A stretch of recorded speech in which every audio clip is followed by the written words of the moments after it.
Hello,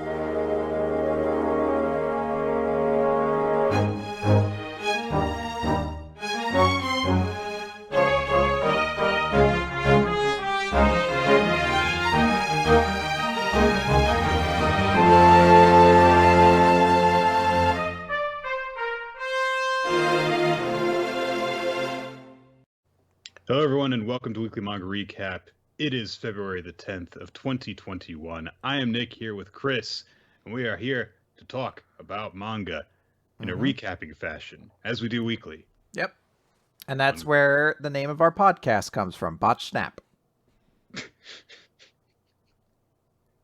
We did do that for a bit. We did do that for a bit. Nick, congratulations, by the way. Your Tampa Bay Buccaneers are Super Bowl champions. Welcome to Botch Snap, everybody, where it's Nick's going to spend the next 2 hours bragging about a team he doesn't really keep up with anymore. I was going to say, does it even feel, because I don't know many Buccaneers fans. Nobody does. But I need to ask, now, I know you don't watch football as much as you used to. Neither of us do. Neither of us are into it the same way we were probably like 6 years ago at this point or whatever. But you have at least, I still have like a vague knowledge of the Giants. Is there any kind of feeling that like a team of mercenaries just took over the Tampa Bay Buccaneers and won a championship? I mean, it's kind of like saying like, oh yeah, a hatchback just won the drag race. And then it's like they took the shell of the hatchback and put it on top of the hot rod. Yeah. And it just so happened that the hatchback happened to be aerodynamically compatible with the massive engine that was built underneath it. Yeah, no, I was thinking to myself, like, how many players just got added like this year in order to do this? But I guess it was kind of the same way the year that we won the last Super Bowl. I guess it seems a little bit strange to me, I guess. I didn't mean to interrupt you. I'm sorry. No, it's good. I guess it's because this is a much more common thing in like every other sport. Like I know basketball, I mean, championships were defined what team LeBron had moved to for a period of time, more or less, for like a series of years. Whereas football, it's very rare that like one or two players shifts a team and then a team that was suddenly kind of middling becomes the Super Bowl champion. Like it just seems very rare for that to happen. It feels that way. I feel like probably baseball is on the other end of the spectrum. Like baseball, unless you are the Yankees in the 2000s and before, you have to actually like kind of build it up. Yeah. But yeah, I think actually hockey is probably a little bit the same way. But yeah, football, it seems that there are definitely those examples of occasionally it's just like, oh yeah, we just threw a bunch of things onto this team and suddenly it worked, and we'll worry about that salary cap next year and it'll be fine. Yeah, and it's all going to be okay as you look over to the Saints and you're like, how much are you guys over? $100 million.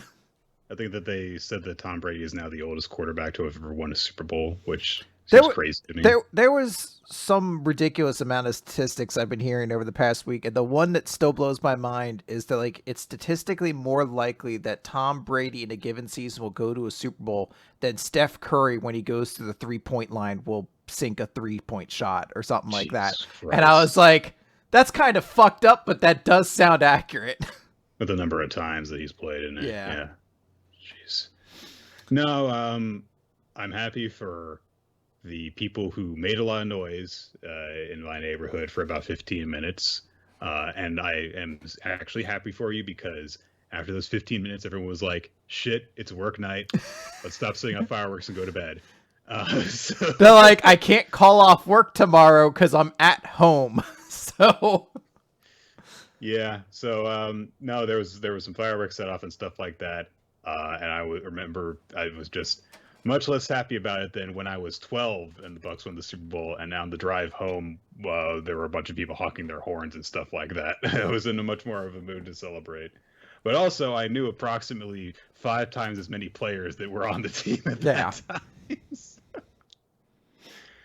Anyways, we actually apparently did an episode of Botch Snap there, a real quick one, and now we can do the podcast.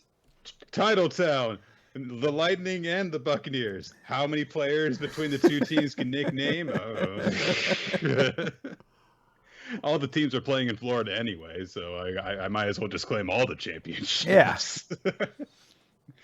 All right, let's get things going and completely change moods for the manga that we're talking about this week, because we have a dramatic series that we're talking about that was recommended to us that we started on a few weeks ago called Hina Change. This is a manga by Gaku Kajikawa that had been running for about a year on the Shonen Jump Plus service. It was available still to read for free in English on Manga Plus if you'd like to check it out. But before you do that, be forewarned that there are some things in this manga. It's not like, oh, super content warning. It's more disturbing theme-wise than anything else, I would say.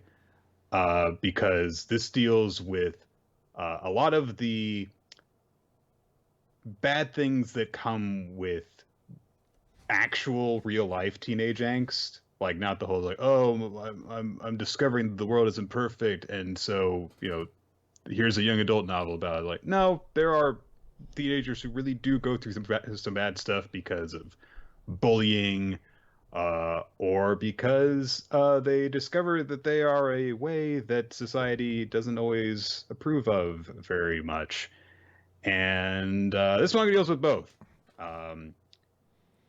The premise of the story is that we have two main characters, boy and a girl, Hina rather, and oh gosh, I've already forgotten all the characters' names. It's been a week since I read this. And Reno, I want to say Arena. Is it Rin? Hang on, let me just look this up real quick. I feel like it's like Rena. It's a very simple name. Ren. Okay. Ren. Is it Ren? Huh. I guess I'm an idiot. Maybe. Oh. So, Hina's a girl, Ren's a boy, and they've known each other since they were little kids, and they discovered in their childhood that when they do like the pinky swear, clutching fingers, and one of them says change, they can swap bodies. So Hina's consciousness goes into Ren's body and vice versa. So they've used this when they were kids so that, like, if Hina was scared of confessing something to her parents, then Ren would take over and do it instead so that Hina wouldn't have to deal with it, that kind of thing. But now they're teenagers in high school, and Ren is gay. It's something that we eventually see from his perspective, how he's kind of he has been gay his entire life, but he didn't really come to grips with it until he was in high school, roughly speaking. And so he has this boy that he likes that he confesses to in the first chapter, and he gets rejected, and the guy doesn't even really take him seriously. So Ren is heartbroken. He goes to Hina, changes bodies with her, and in Hina's body goes to the boy and confesses to him again. And they immediately have sex. And so, yeah, he uses his friend's body sexually without her permission. And when he tells her about this, she's okay with it because she is basically so unloved by everyone in the school. She is a massive target for bullies that she relies upon Ren needing her for her to feel any sense of self-value. And that's the part the story starts at. And the bad decisions and dealing with those bad decisions continue from there. So if you hear all that and you're like, oh, that sounds disturbing and I don't want to see what any of that's like, don't read this. If you hear all that and you're like, well, that sounds like a fascinating story about exploring the darker emotions that people deal with as they're growing up, and also I would like to explore this thing that has LGBTQ plus themes, then you might be interested in this story.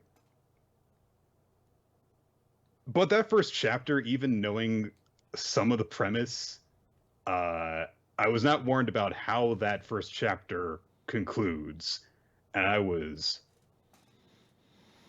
unpleasantly surprised by it. But I will say that the story does not have these bad things happen and not acknowledge that they are bad things.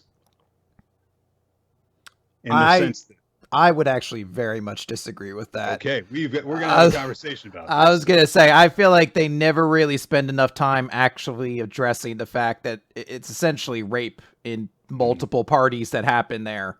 In a sense, it absolutely is. Yes. Yeah, I agree.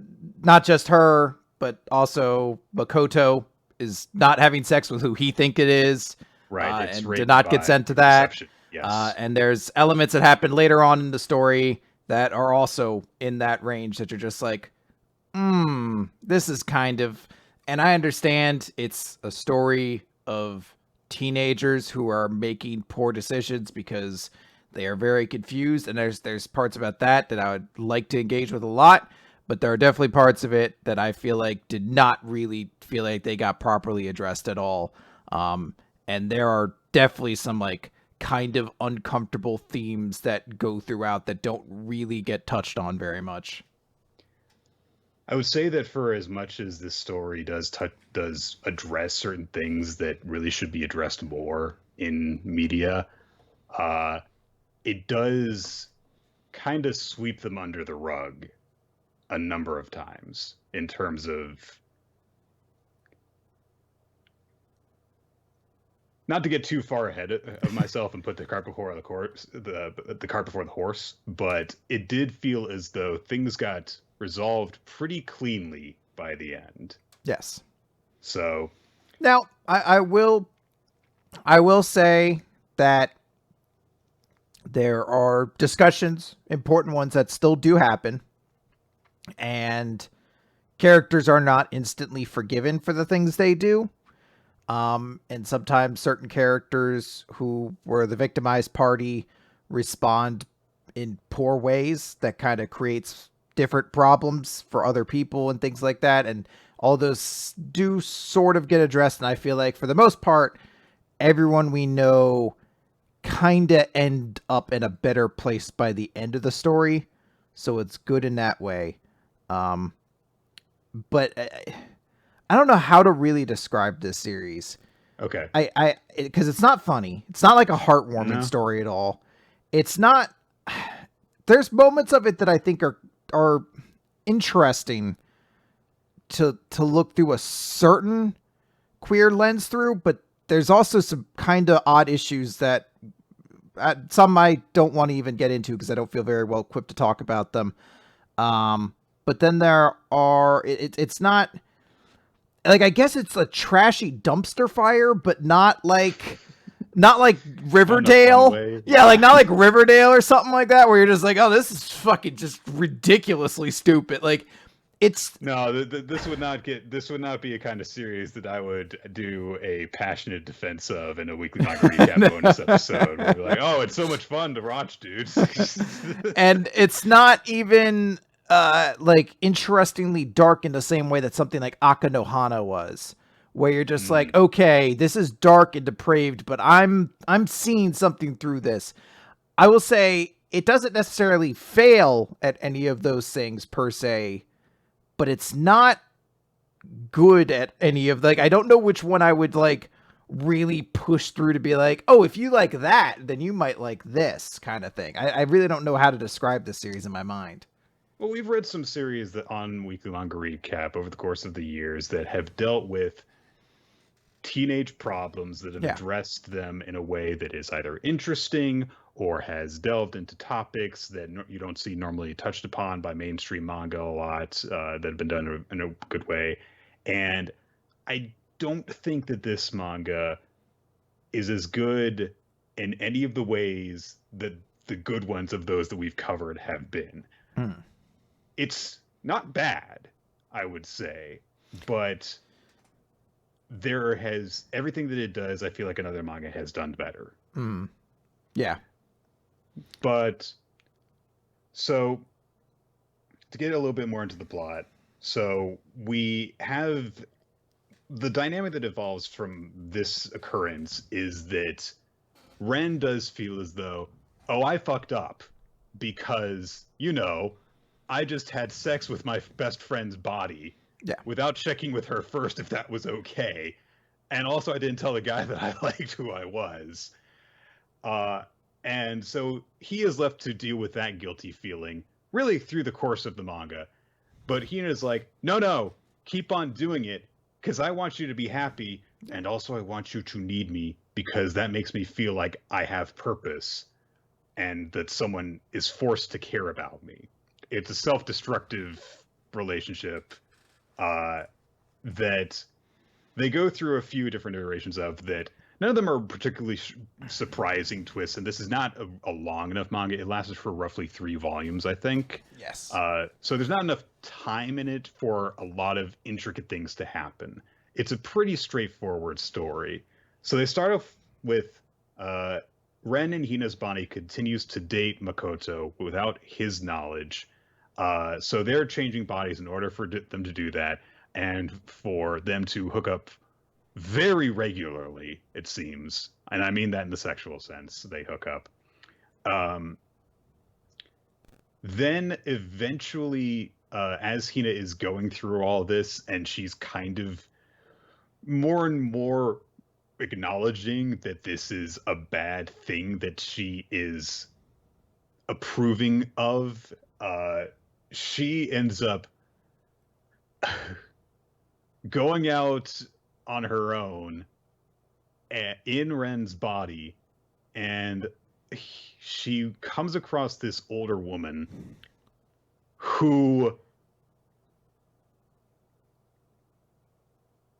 acknowledges that Ren is handsome, and they end up sleeping together, which is another problematic thing because Ren is clearly like 17 and she's an adult. So that happens. And now Hina has basically done that, I believe, because Ren did that and she wanted to, I don't know if it was get back at him, but I feel like get even with him is appropriate. Something along those lines. She's angry. She feels like she's just being used. So she decides, all right, fine, I'll get back at you. And I can't remember the character's name. She does show up a couple more times. Mm-hmm. And for whatever fucking reason, the author decides to make her like a sympathetic sage-like character who has her own backstory that I was like, yeah, I don't really give a fuck about her backstory is. I mean, like, she's introduced she slept as with that 17-year-old. Yeah, she slept with a high school student and is not concerned when she finds out that fact. She's like, oh, hey, your student handbook. Hey, cute girl inside of it. And you're just like, you're not more concerned. Yeah. You have sex with me because is this the girl you're crushing on because she's with someone else and that's why you had sex with me? It's like, you're a pederast, man. And you seem to be okay with it. So like the way she's introduced is she sees Hina and Ren's body standing alongside a bridge. So she's worried he's going to kill himself. Yeah, she thinks that the person's going to try to kill themselves and pulls them away. And you're like, okay, she doesn't want this person to be alone. Takes them back to her place and then just fucks them. And you're like, I don't know where the fuck your mind was going at that point. And then throughout the rest of the series, she's treated as kind of like she has a moment at the end of the series where she gives like kind of an inspiring kind of speech to one of the main characters. And you're just like, bitch, no, like, I'm not going to take morality lessons from you. You can't be like, yeah, I fed that person. They were hungry. They haven't eaten dinner yet. But I stole the food from a food bank to do it. You're just like, no, that's not. You don't get to do that and then claim to be the good guy. I think that the part of it that gets me is that, so she becomes kind of the normal person in observing all of this because she pretty quickly figures out that Ren and Hina have something bad going on with them, she doesn't know what it is, but they give this explanation that there was a friend of hers that was in a bad relationship, and she knew about the bad relationship before anything happened. She got like, there were some signs that she was picking up on, but she didn't do anything. And the girl got, I think, just beaten before she actually could leave the guy. She's not dead, I remember that much. Yeah. Because she's like talks about wanting to check up on her and stuff, but she feels guilty about not having done anything before and stuff like that. So now that she thinks a similar situation is unfolding with these two kids, she's like, I don't care that they're kids. I feel like there's something bad happening here, and I know about it, and I feel like I need to do something about it to prevent one or both of them from being hurt because I failed to do it before. And that's an interesting, character motivation to have. Like, I failed before, and I know I don't have anything to do with these strangers, and I know that they're kids and they're probably just going through kid drama, but I don't want anything really bad happen to them, especially because I saw that one kid about to jump off a bridge before I fucked him. And it's also a fatal flaw in her character because she uses these people as reasons to delay dealing with the ramifications of the person she wasn't there for before. That person's still alive. Her mom keeps contacting her, being like, when are you coming to visit? She says like, I can't get involved, and instead pushes that kind of part of her mind onto helping these two kids she does not know at all. Yeah. So it's an interesting character dynamic, which I think I kind of forced If only she hadn't slept with that kid. Oh, man. Think of how easier things would have been. I feel like that was an interesting enough dynamic for me to not ignore that she had done that, but to kind of like push it down. But so eventually by the end, there are a couple characters, her included, that find out about the body changing thing, and which never gets explained or anything. But it's the fact that it exists. It doesn't matter how it works or anything like that. That is important. Yeah. So she learns about this, and understandably, she asks the question of Hina. So when I had sex with that 17-year-old, that was really you. So does that mean that you are into girls? And Hina's like, no, see, I was in Ren's body and I'm in love with Ren. So ... And it's like, that is the greatest case of, no, I'm definitely not gay. Yeah. I just had sex with someone of my own gender. So that's honestly, I had such a massive hate boner. It could have been anybody, really, when you think about it. He's like, no, basically, because I was in the body of the person that I love, I turn into a massive narcissist, and that's why I was able to get aroused. So that's a really weird little part of it. But so the dynamic between Hina and Ren changes a couple of times as each of them goes through different stages of guilt and need to feel loved and belonging and stuff. So shortly after Hina and Ren has sex with that woman, Ren approaches her. The guilt is basically too much because he sees that Hina is decaying in this this arrangement that they have. So he's like, let's not change anymore, and I shouldn't be with Makoto this way. And well, he doesn't actually mind being in with Makoto as Hina, so wronging his boyfriend / friend does not occur to him actually in that moment. Just the fact that it is clearly taking its toll on Hina. So he's like, I can't do that to you. You'll be miserable. And so Hina is like, well, no, I don't care if anything bad happens to me. I'm happy if you're happy. And they're both like trying to push the needs of the other before them because of a combination of guilt and basically living vicariously through the other. Yep. So they end up and then taking the arrangement of Hina saying to Ren, okay, well, because she's like now making him feel guilty for calling off the arrangement that made her feel satisfied. So she's like, well, okay, if you're not going to continue to do this, then go out with me. and you have to date me and love me. Yeah. And they like go on a date, and she is like living out her dream date with him, even though it's all a lie because he can't love her the way that she wants him to because he's just not attracted to her. Uh, they even like ride the Ferris wheel and kiss on the Ferris wheel and stuff like that. And Ren now is essentially left in the position that Hina was in, which is Hina is in the relationship that she wants with the person that she loves, but that won't love her back because of the way that she is. And now she's making Ren be miserable in order to support that, just in a different way.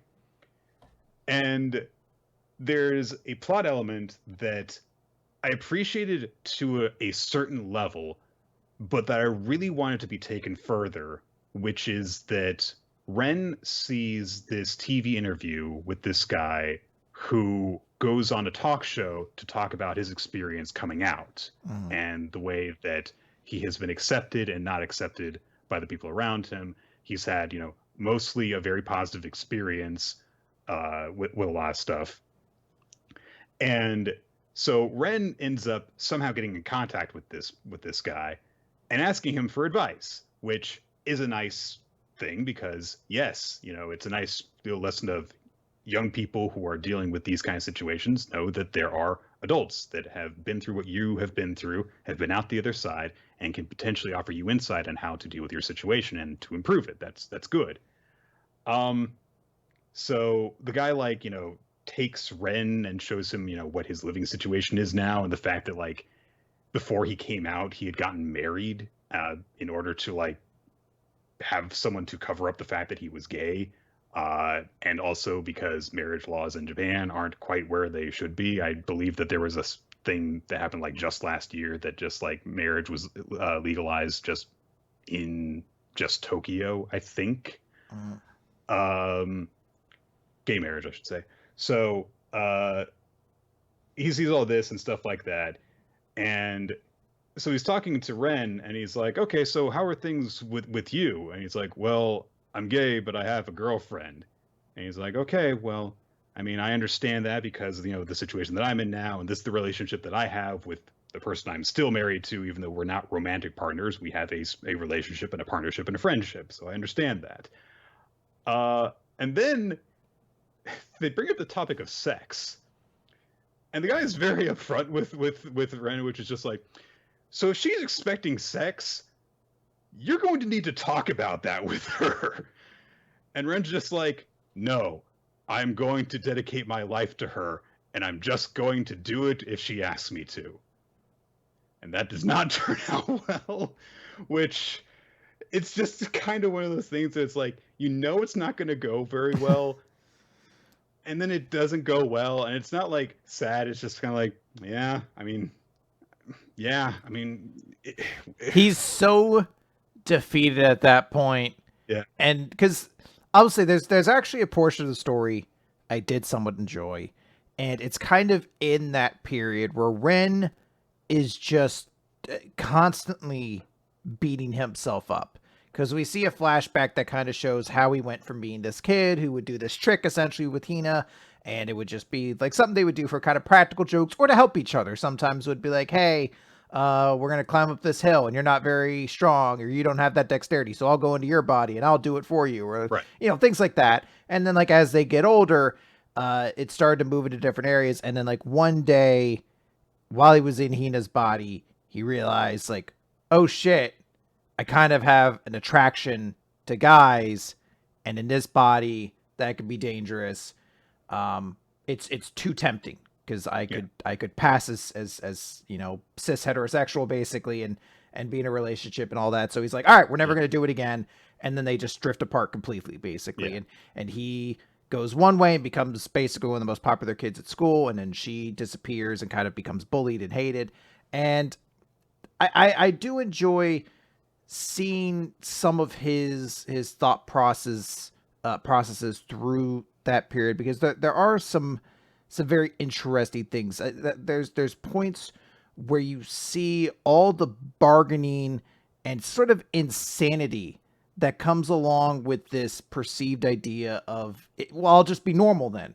I'll just be normal and I'll never have sex with anybody or anything like that, or I'll just only have sex with women, and it doesn't matter. This is a phase. I'll just go through it. Or, those moments where he just sits there and he's like, I wish I was a girl, because then this would just be easy. And like, Yeah, I could just be the person that I feel like I am. Because he's not just gay. He is effeminate. He's into stereotypically girly things, even from a young age. And people are like, don't play with it. It's a very stereotypical scene where it's like he wants to read like a girly magazine.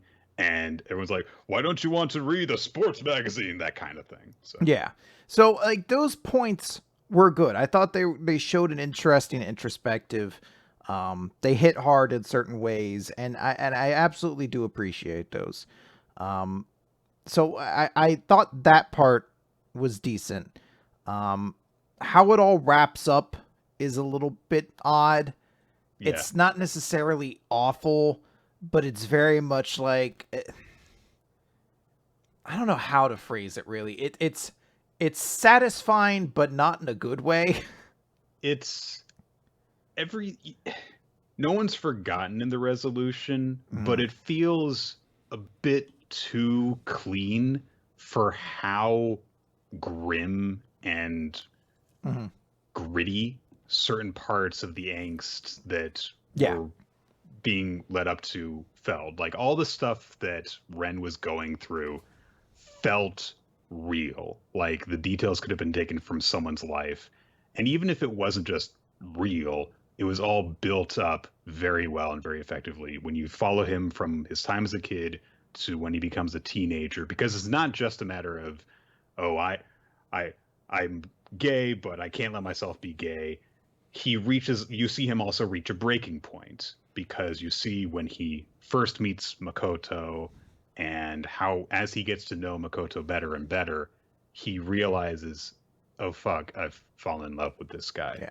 And he realizes he can't just not love the way that he is inclined to. And so when you see all that happen, you really do want things to work out for this kid, especially because you know that the consequences for things not working out for him are going to be horribly dire. He'll spend his life in misery, or he'll kill himself. And he comes close to it. Suicide is something that is not just a one and done, possibility in this. It seems like it's going to come up a couple of times. By the way, yeah. And he's also just kind of like a bit more sympathetic, because Hina is like, both characters kind of engage in desperate, hurtful actions against towards their friend and others for the sake of self-interest. But Hina doesn't more like knowingly. Like, she knows that Ren is not into her, and she is forcing him into these situations that he does not want to be in. And that makes her a bit less sympathetic than Ren, who kind of managed to like kid himself into a few different situations that he shouldn't have been in. So eventually things break apart again, because of course, the false relationship can't last. It unfortunately does reach the breaking point very shortly after they fail to have sex, which is kind of like, that feels so mean as the breaking point of it. It's like, well, they couldn't have sex, so it's like but it's more, I know it's more a matter of like, that's kind of the wake up call of like, okay, this is not going to work. That's when she feels guilty, is when she realizes he'll do anything to keep this relationship going, and it's killing him. So she decides that she's the bad guy now, and she basically runs off to like disappear and have a new life. But she then trades bodies before doing it. She runs off in Ren's body because it's again reversing the whole, one of them is being self-sacrificing so the other can be happy. And so she's like, this would be a lot easier if I just weren't around. And so she's like, this is perfect because Ren can be in my body and he can be with Makoto and be happy, and I'll just run away so that he can't change back into me, and he'll be happy as a girl. And then she's like, well, but I can't kill myself. I can't. So I'll just get a job. But she can't because she's 17 and she has run away from home. So she can't get her parents' permission or Ren's parents' permission to work. So nobody will hire her because they're like, listen, kid, there's laws. I'll get in trouble. So that doesn't work. Eventually, Ren in Hina's body finds her in his body, and they have this big argument over who should. I'm like, no, you can't do this because you're not happy. No, you can't do this because you're not happy. And eventually, they find Makoto, and I think it's right. I think it's just after. God, I can't even remember this. I think Kita's. I think they imply that one of them is going to just run onto the tracks and kill themselves, possibly. But Makoto finds them, and they end up confessing things. And of course, Makoto is really, really pissed off that he's been deceived this way. So he leaves all mad. So then things kind of very quickly resolve after there. There's a part of it that I do really, really like where Hina has obviously been miserable looking to everyone around her this whole time. And so to explain away the situation, she tells her parents that she and Ren have broken up and that's why she's upset, which is kind of is true. It's not the whole truth, but it's true. But when she, has a cry over that, her mother is very comforting towards her, and Hina realizes, oh, there were other people in my life who really, really did care about me. Yeah. And I've just been blind to that. And that was a nice little moment to have, to say, like, yeah, the situations that we get into do kind of blind us to the things that if we thought about them would give us some strength to get through them a little bit better. Obviously, it would have been nice to have more signs of Hina's family being loving before that point, but I believe the point of it was that she could not see them. Yeah, she couldn't see it, so we couldn't see it. Makoto has a very mature reaction, honestly, to the whole thing. It takes him a little while to get to it, but given what the actual situation was, I give him credit for coming to it at all. It's not like Gengaku Picasso, where like everyone in this classroom has to sit down and accept this reality of things. It's just fucking Makoto and the nurse, technically, but just right. Makoto is the only one who's like, I'm sorry. So hold on, you switched bodies. Then in her body, without her knowledge, fucked me without telling me what it is. Then you continued to date me and fuck me over and over again while pretending to be her. All the while she was over in your body fucking wandering the streets having sex with other... Hold on. I just... like, and no one else is going to know about this, is what you're saying. I have to take this secret to the grave. I have to keep this trauma inside, because if I tell a doctor, they're going to assume I'm insane. Like, you've cursed me is what you've done. No one will believe you. So he does, I mean, like, even if you had not, like, took all that out, he comes to a pretty cool reaction, which is, he's like, listen, Ren, who has been avoiding him for a lot of this, he goes to him and is like, listen, Ren, I'm sorry that I did not take your confession seriously, and I did not believe you when you told me you were gay and I thought you were joking with me. That said, I'm sorry, I can't be with you. And it's like, he handles it about as perfectly as anyone could possibly handle it. And it's like, oh, that's nice. also that he, conveniently left out all the parts that he had been very directly wronged Yeah. on the sequence of events leading up to. I think he punches Ren once, and that's kind of it. Yeah, but it's kind of like a friendly So, like, and then I feel like he says he has to take the blame of some of it, and I'm like, I don't really think you do in this scenario. You really don't you have. claim ignorance in a lot of this. Yeah, I guess you could say that he should feel bad about responding to that initial confession that way, but I mean, even that seems like a pretty ticky-tack way of trying to be like, I guess I have a fault in all of this. I mean, he took ownership of the things he should have taken ownership Yeah. of, and then a little bit more too. Honestly, so. He's like, it's probably my fault. I shouldn't have kept asking that girl on dates and having a relationship with her. That's just on me. I should have assumed that there was body swapping going on. I should have assumed you guys had some childhood magic power to transfer bodies with one another. You know what? That's really like, to just cut to the core of this series.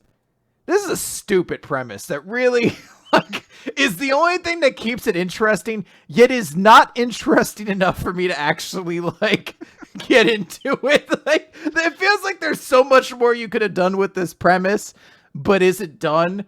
And yet, if you took it out, there would be nothing. So I don't really know what to say about this series.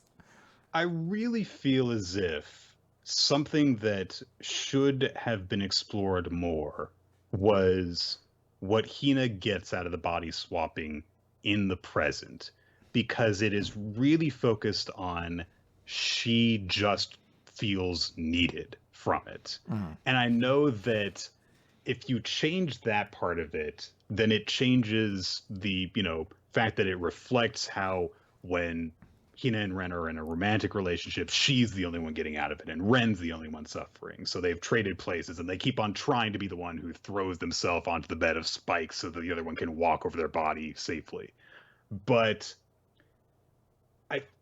in order for it to be a proper, they switch bodies, it would have been interesting to see her enjoying Ren's social status, because that's the big thing that she is freed from, is the fact that she is horribly bullied and ignored by everyone, including Ren. And I should say that is actually one of the reasons that Ren feels guilt in their whole dynamic, is that because he's deliberately pushed himself away from Hina, he has ignored the signs that she's been dealing with trouble and has not been helping her when he could have if he had been there. But the only times that we really see Hina in Ren's body taking advantage of that are when she takes advantage of having a dick, and when she tells off some of her bullies who are like, hey, Ren-kun, do you want to go to karaoke with us? And so she in Ren's body is just like, who'd ever want to date you assholes, basically. And it's like, oh, she got him back, yo. That character, that's kind of it. That character shows up again later as well.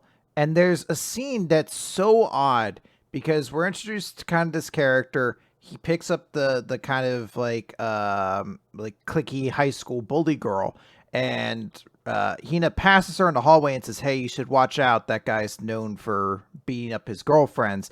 And the girl's like, what? How would you know that? And Hina just kind of walks away. Is like, well, I was part of the boys club for a little bit.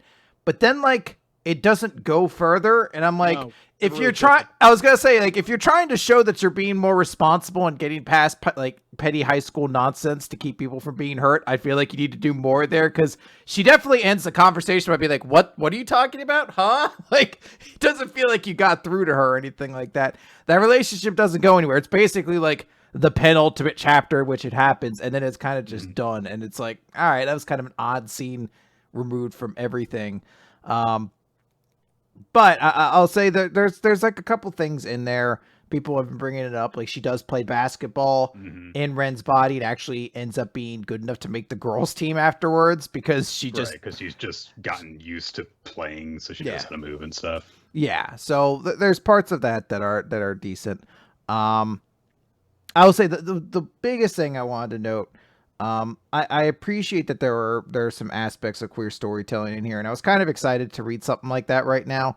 But the fact that it was such a bitter and dark and unpleasant series for most of it, of people just doing very awful things to one another, made that experience a lot more uncomfortable and unpleasant to read. So if you're going into it for that reason, you really need to recognize that this is not like a feel good sort of story. Like, you can work yourself all the way out to the end, but by the end, I don't know if you're really going to be super happy that these characters all got like really happy endings. It's complicated.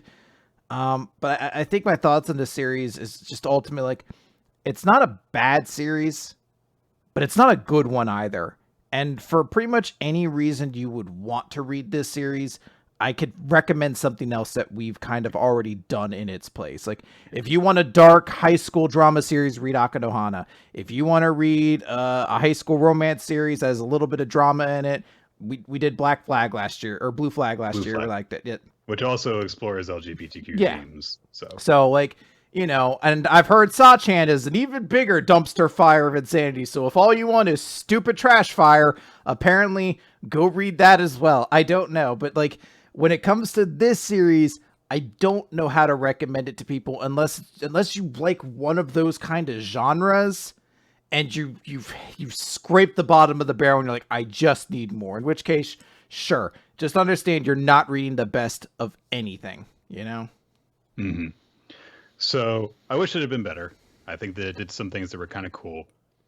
Also, there are some people suggesting that maybe it was canceled early, which is a possibility, I guess, but I have no idea, you know, I don't know. The way that the story is paced and resolved, it didn't seem too rushed at the end. It felt a little bit rushed, maybe, but that could have just been like, I was gonna say, it felt like everything was moving to its conclusion. Yeah.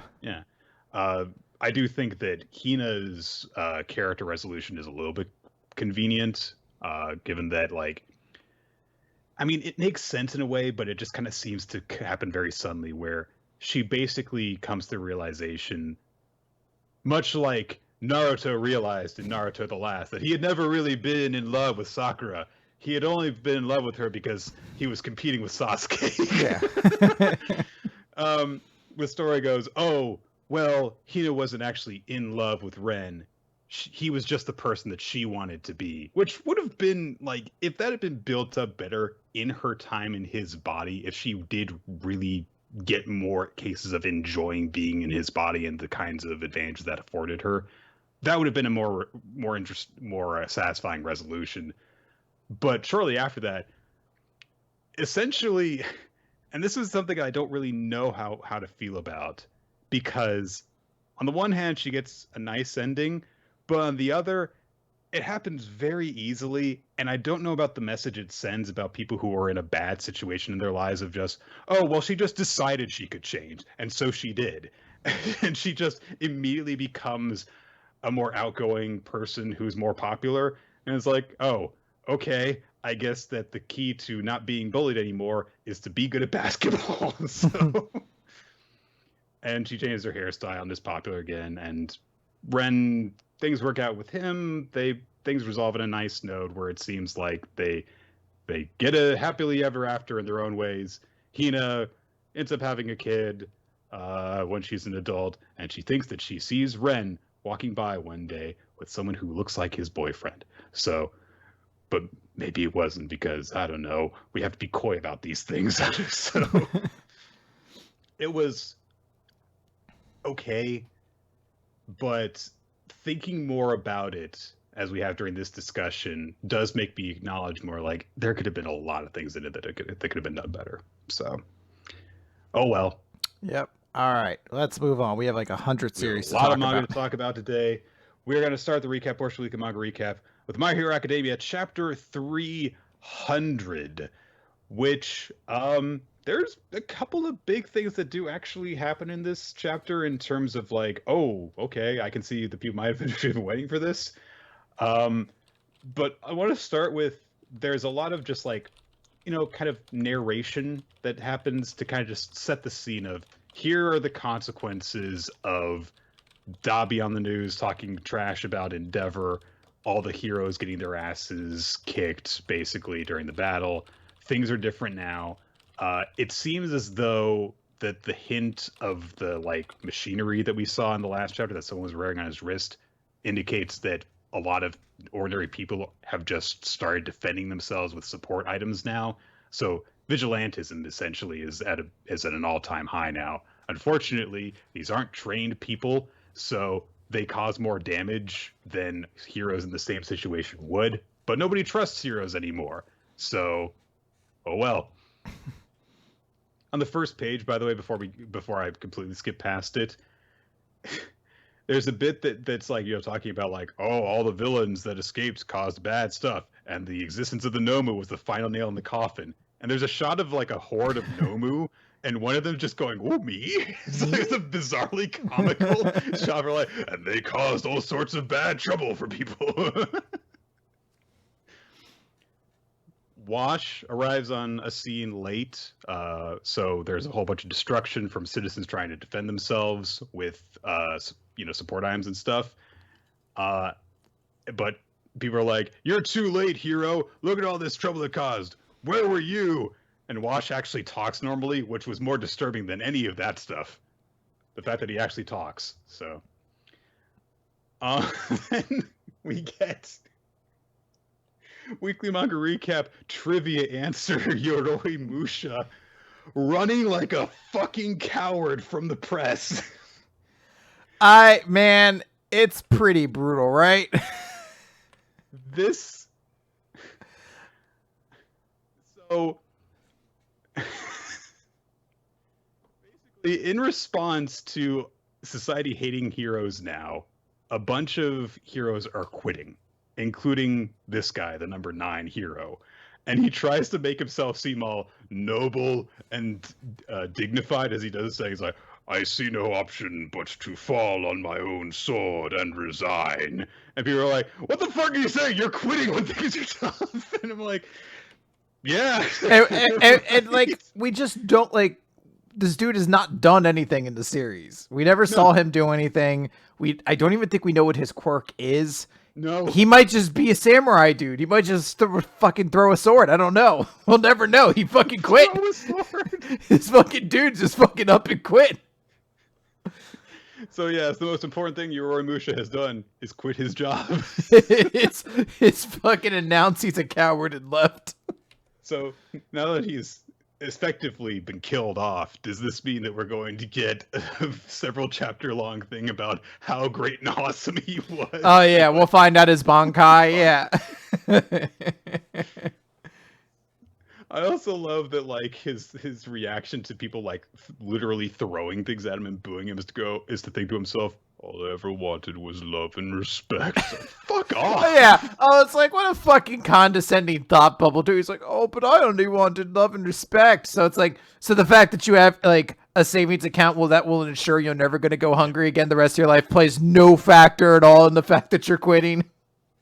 And not even like, all I wanted to do was help people, which would have been a much, sadder thought to have. Like, all I ever wanted to do was help people. And instead be like, all I ever wanted was to be respected. Fuck you! That's a heel thing to say. You guys didn't give me my love and money, and that's why I killed Ed Shot. Like, oh. Wait, what? Oh, okay. By the way, I killed Ed Shot. He's dead. You're like, shit, that was like the only other top 10 hero that was still, like, alive. You fuck. Well, Best Genius was faking. Mirko lost her arm. Yeah, I'd say that out of all the top 10 heroes, he's probably the one who's doing the best right now. Yeah, he's the one who's got like kind of enough going for him at the moment.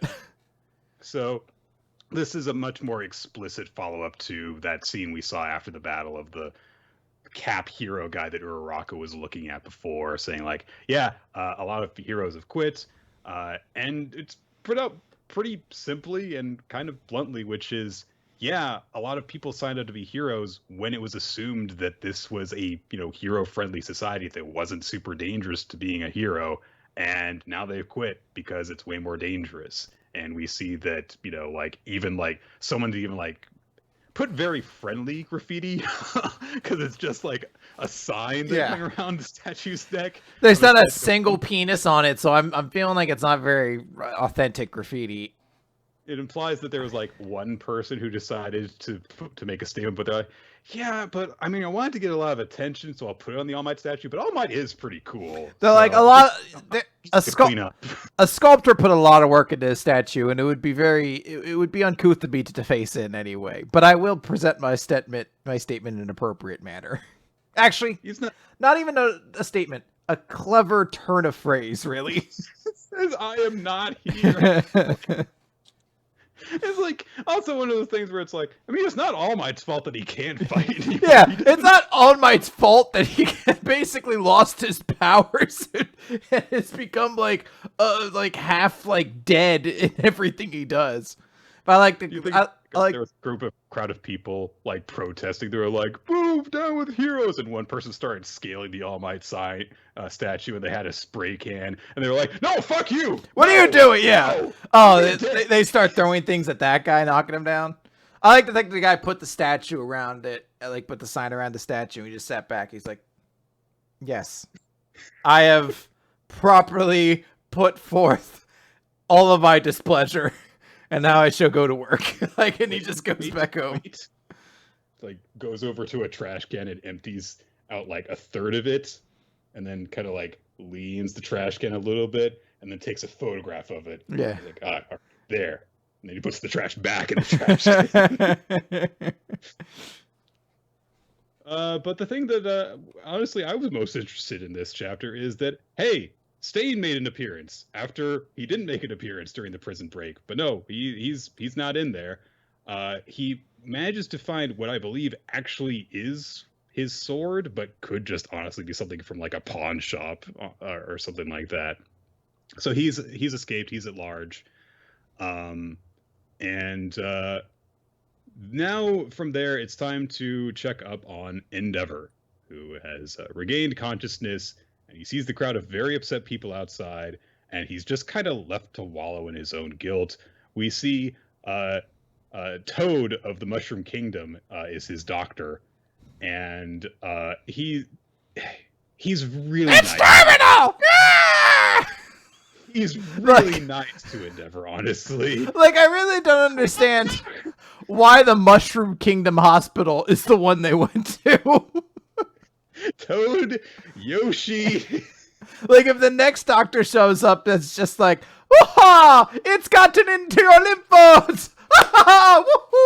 Yeah!" Just bump you like backflip out of the room. That's another thing. There's all these Mushroom Kingdom doctors, but no Dr. Mario. What the fuck? Let me put this giant peel in your throat. Oh man. So, Endeavor is not just in a funk because of all the shit that Dobby did, but also he's, been drugged up, so his mind's not all there too. So it kind of makes it seem like his mental defenses are down because he's not all there right now. So he just starts to really despair over what the hell's going on. And he thinks back to how he mistreated Dobby as a kid. And he just puts it really bluntly of like, my son's a mass murderer, but yet I can't bring myself to fight him. And he acknowledges that he froze up when one of his sons was in danger, just like what happened when Ending had Natsu before. And so he starts to tear up and like really just throw a bit of a pity party. And at that moment, Shoto arrives at the door and he's about to call out to his dad. And then he sees his dad's crying and he's be like, no. Just slams the door.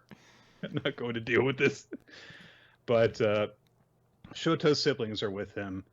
And so they're, checking on him. And Natsu's gets immediately kind of tough and sarcastic because that's kind of what he's done with Endeavor so far. And Endeavor is just like, I'm sorry, I didn't realize until now that, all this stuff that I feel, the regrets and the guilt, it's too late for it to even matter in my heart. And then we get the chapter title, The Hellish Todoroki Family Part 2, as Rei, Shoto and his sibling's mother, is there too. And so back when we had the whole beginnings of the Endeavor redemption arc, I think that there were a lot of people who are waiting for this exact confrontation to happen. Not just, oh, Endeavor and Ray have to work some stuff out directly, but she's kind of got to be an ass back to him and make him acknowledge that he has got shit to do and that he's fucked up. Because her first words to him as he's going, my heart is, and what about your heart? Those regrets and guilt that you're feeling, the rest of us have borne that burden much more than you have. And Endeavor is shocked to see her. He makes a face, which is quite a face, and she says, I'm here to talk about our family and about our son, Toya. So, shit's happening. And as we continue this aftermath of the battle, I'm really looking forward to the next chapter and seeing where this goes. Yeah, we've been getting some really good fallout. It does feel like status quo has been pretty significantly shaken up. I mean, the number 9 hero just retired, so obviously some big things are going to shake up at the top 10 at some point. Yeah, I mean, Crust. How are we going to replace? Yeah, Crust? we got to replace. Oh my god, the number 6 and the number 9, my 2 favorite numbers, except for 8 and 7, 4, 3, 2, 1, and 5. Ryuki was 10. Yeah, she was battle. She got kind of fucked up, but I think didn't get permanently fucked up. She looked pretty badly injured, but presumably she can recover. Yoroi just retired. Wash is fine because he's just a rescue kind of hero, so he wasn't even at the battle. 7 is Edge shot. People are saying she lost a limb, or maybe that's Mirko lost a limb, but people are saying maybe Ryuku lost a limb as well. Shigaraki did punch his hand through her hand when she was in dragon form to throw the bullets, but I don't think that her arm got ripped off or anything. Okay. Mirko's gotten her arm ripped off. Crust is dead. Edgeshot is fine.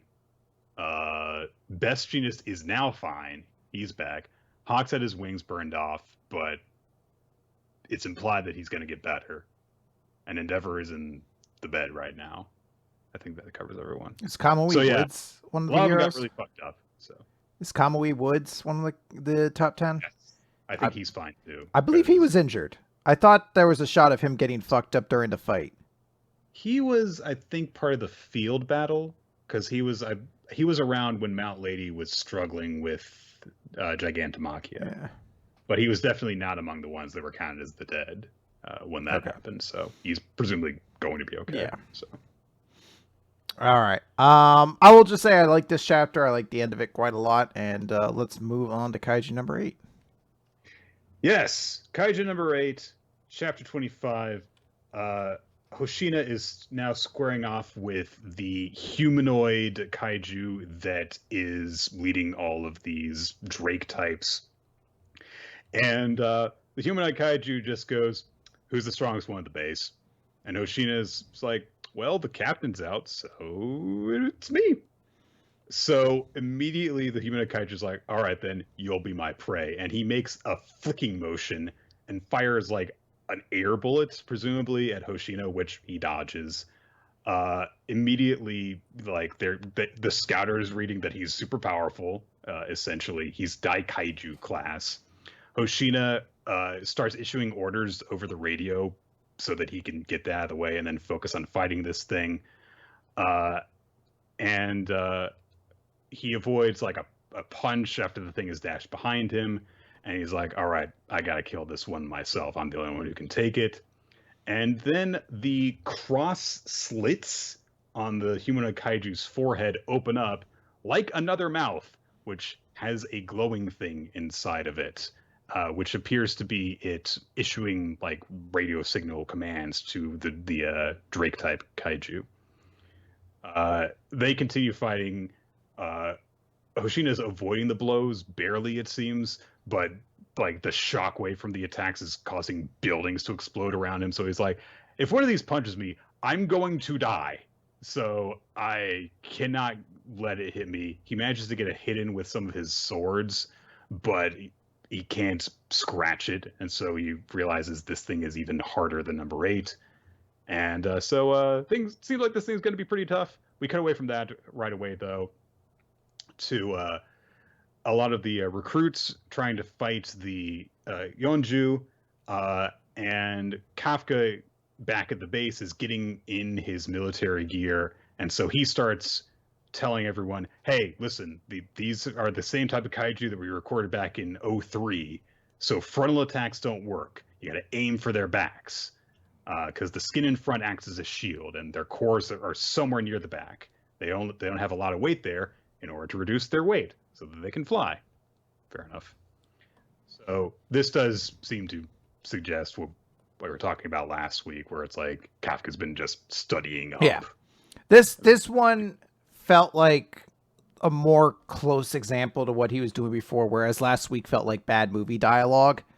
Like one of those things like, hey, 6 characters are on this trip. We can't have the main character have all the knowledge. So, I don't know. We brought like a nerdy science girl. I guess she should say that, even though it's a fact that fucking anybody on this team should have probably known. It seems, I guess, more natural for Kafka to have the anatomical expertise. Yeah.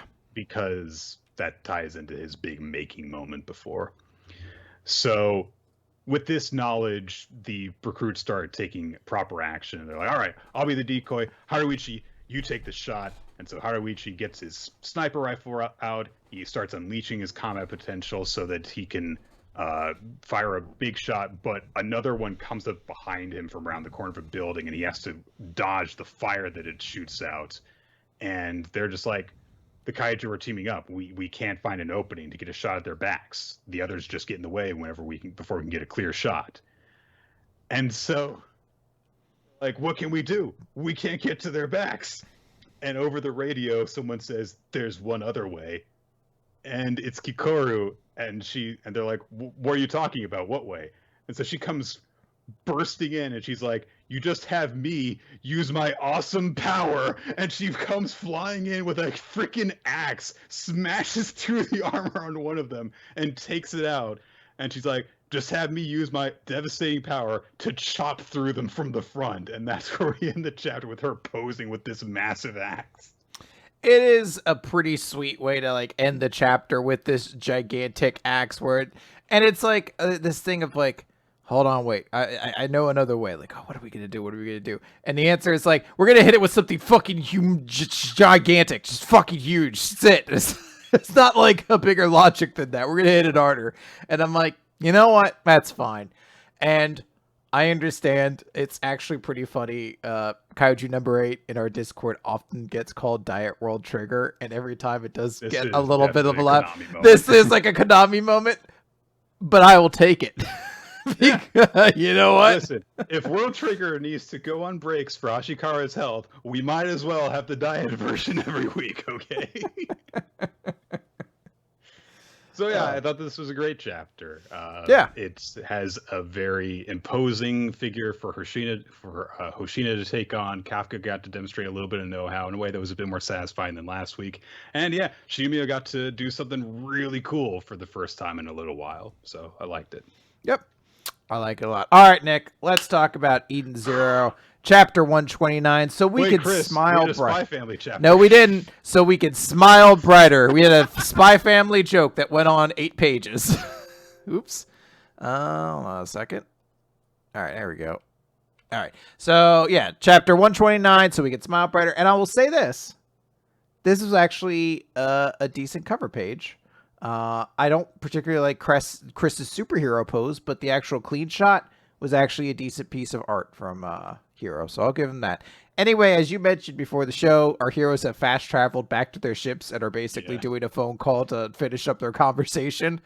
It's so, because Elsie says literally, "I see all of us made it safely back to our ships." Yeah. And then it's like, "Hey, is everyone okay?" And it's like, "Yes, our ship has the greatest medical technology, and yours has sister, so we're all fine."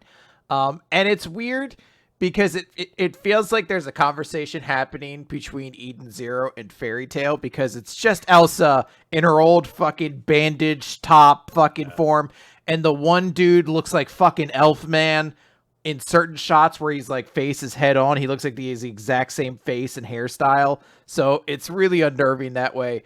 They basically explain like, wow, it's crazy that Justice guy was that strong. You're like, well, he is a member of the Eration 6 Interstellar. And it's like, are they a big deal? Yeah, they rival us, the Eration 6 Galactica. And Shiki's like, awesome. And I'm like, shut up. Stop making me try to care about these groups. So there was that crossover manga that happened a year ago, I think, where all of Hero's big series crossed over. So, Natsu and Shiki and Haru. Yeah, they all met up, and there were a few other characters from all the series that met up and stuff. But I wonder if the Eration 6 got name dropped. I feel like that did happen because it has to be like, you guys have an Eration 6 too. Like we had like 4. Like it kept coming back. We had a real Eration 6 and a fake one. Anyway, so they basically are like, hey, yeah, it's pretty tough, but you know what? I guess in the end, those Justice guys were actually a pretty helpful bunch. And I'm like, all right, sure, whatever. I don't know if that's really the way I'd phrase it, but fine. But Elsie's like, hey, you guys do your thing. We're going to continue going after Ziggy. He did contact Cosmos, so we're on the right track.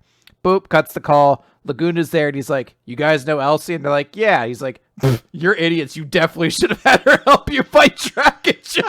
And they're like, shut up. And he's like, all right, idiots. Maybe the next time you have a mutual enemy, you should bring her along, but whatever.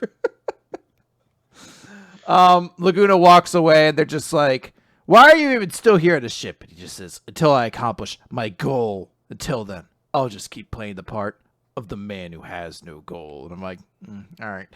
Then there's it's a little bit confusingly worded. Yeah, I was gonna assume the Japanese wasn't easy to translate there.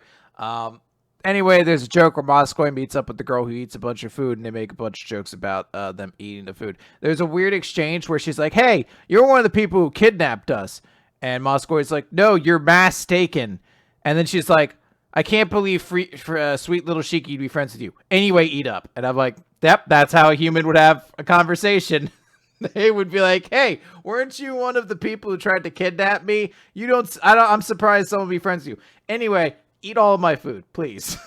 They bond over being fellow husky characters who like to eat a lot. Yep.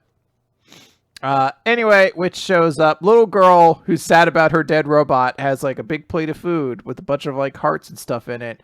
And they're all like, hey, it's just like, hey, or Witch is like, hey, you gonna eat? And she's like, well, probably not, because I asked them to show me where Egg Robot died. She doesn't call it Egg Robot. It had a name apparently, but it's Egg Robot. That's all it's ever going to be. And she pulls up like her iPhone that has a picture of her hugging Egg Robot on the front. Every time I see that robot, I laugh. I'm a fucking monster. I'm a monster, but it makes me laugh so hard. She flips through the gallery, and you can see in slow motion a bullet coming from on screen.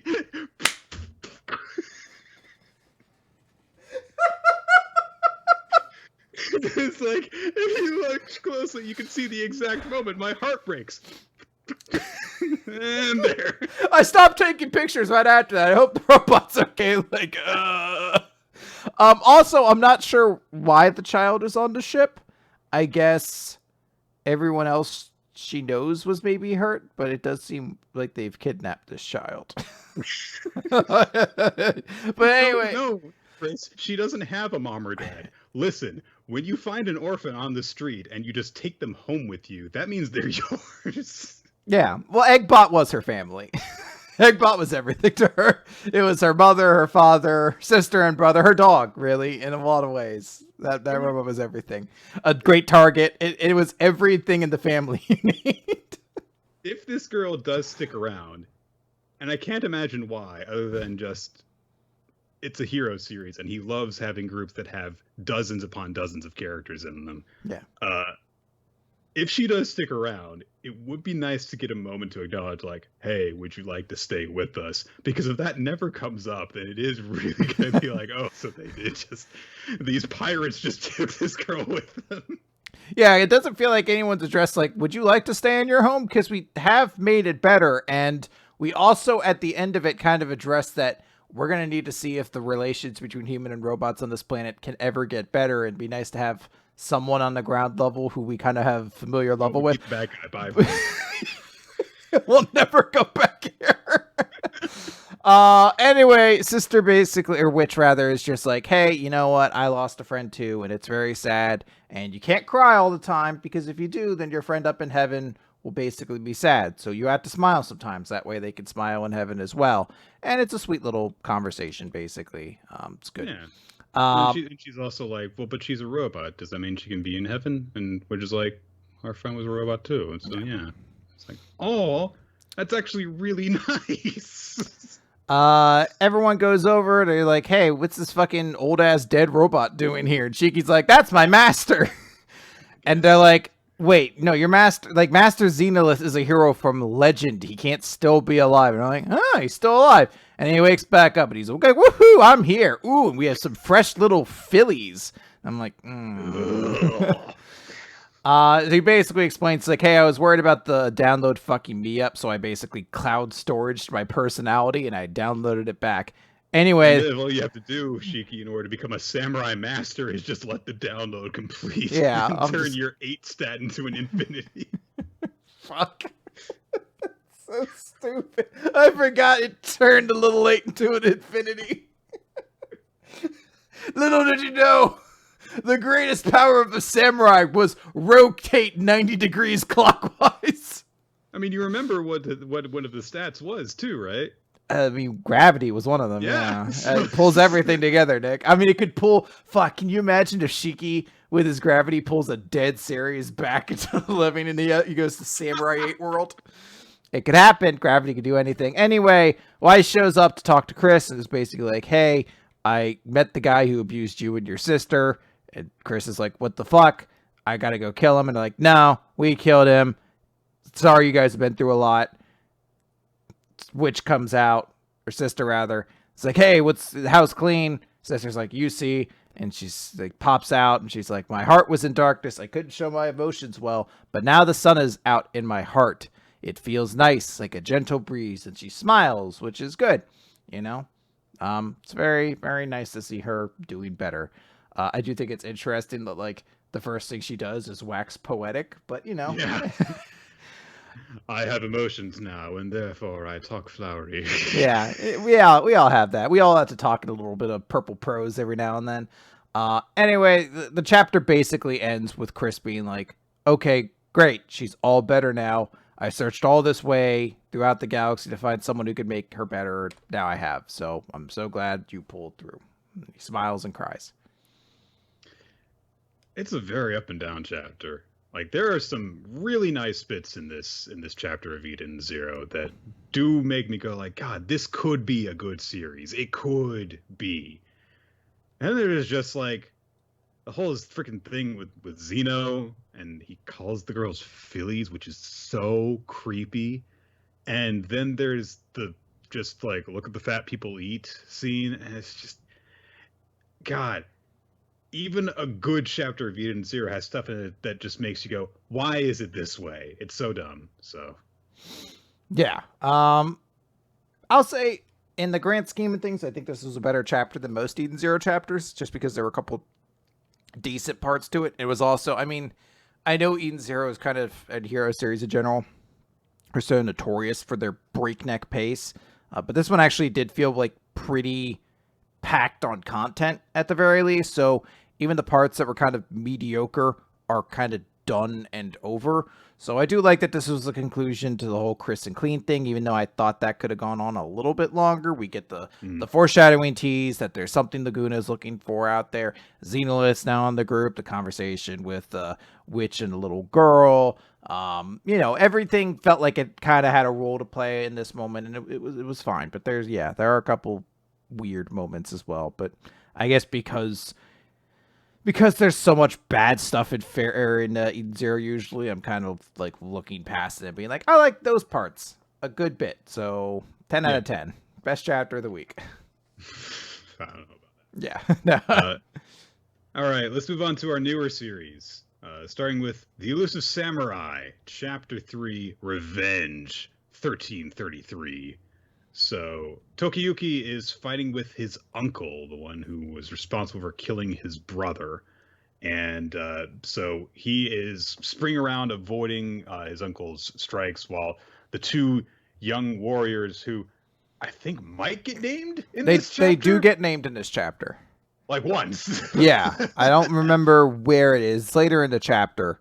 Kojiro and Ayako. I don't know which one's supposed to be which. I think Kojiro is the... I think Ayako is the one with the halberd, and Kojiro is the one who uses the sword. That is likely if we are to believe that the one with the sword is a boy and the one with long hair is a girl, which I don't know. I look at them and I think that they're both a little bit, and also they're young, so it's kind of difficult to tell that apart. But anyhow, so they are trying to defend Tokiyuki from these attacks. And because they're so focused on that, they can't really actually fight the guy, even though it's a 3-on-1 fight. We also, while this is going on, get just a bit of a recap just to reiterate, hey, this guy was a complete monster. You know, he turned on, not only do you see that he turned in his nephew to the Ashikaga, he jumped on him, pummeled his face, and then held up his bloodied body before they cut his head off. Like, this is a monster. So they're trying to fight this guy, but they can't really actually make any get the advantage on him. So Yorishige calls to the two experienced warriors, Kojiro and Ayako, and says, fall back. And they're like, okay, but are you sure? We need to protect him. And they're like, no, stay here, watch closely. And you will see who truly has the power to adapt to these turbulent times. And as they watch, they see that Tokiyuki is on the defense throughout the fight, but he is very cleanly dodging all of the attacks that come his way. And Yorishige's daughter even observes he also looks like he's having fun in a way. So Yorishige, they're like, yeah, I mean, the way that he's moving, you can't actually learn to do that through training. His elusiveness is heaven sent. And Yorishige says he's not cowardly. He enjoys running. One wrong move means fatal injury in a fight, and capture means instant death. His monstrous survival instincts allow him to enjoy such trials from the bottom of his heart, but what impresses most is how he is otherwise a normal person. Even though he runs, he will not abandon the fight to avenge his older brother. And through this, Yorishige says, like, this is why he can be the one to change history, is that he has this special way of fighting. And he asks of the younger people in the entourage, would you not enjoy serving such a lord? And Ayako and Yorishige and Kojiro are like, yeah, I think so. And I hope we can be friends. And Yorishige says, okay, and re-enter the fray, but know that you do not need to protect him. Trust in his ability to dodge. But when it comes to offense, he's exceedingly weak. So go and create an opening for him to strike. And we see when Tokiyuki tries to actually swing his sword, he just goes from to the sound effect of florp. Florp is the best sound effect, by the way. So Tokiyuki's uncle is getting frustrated from the fact that he can't manage to even get close to striking him. And he's like, what really irritates me about this is not the fact that he dodges and barely attacks, but his eyes. If even the most formidable warrior were to continually run and hide from this kid, death would eventually catch him in its jaws.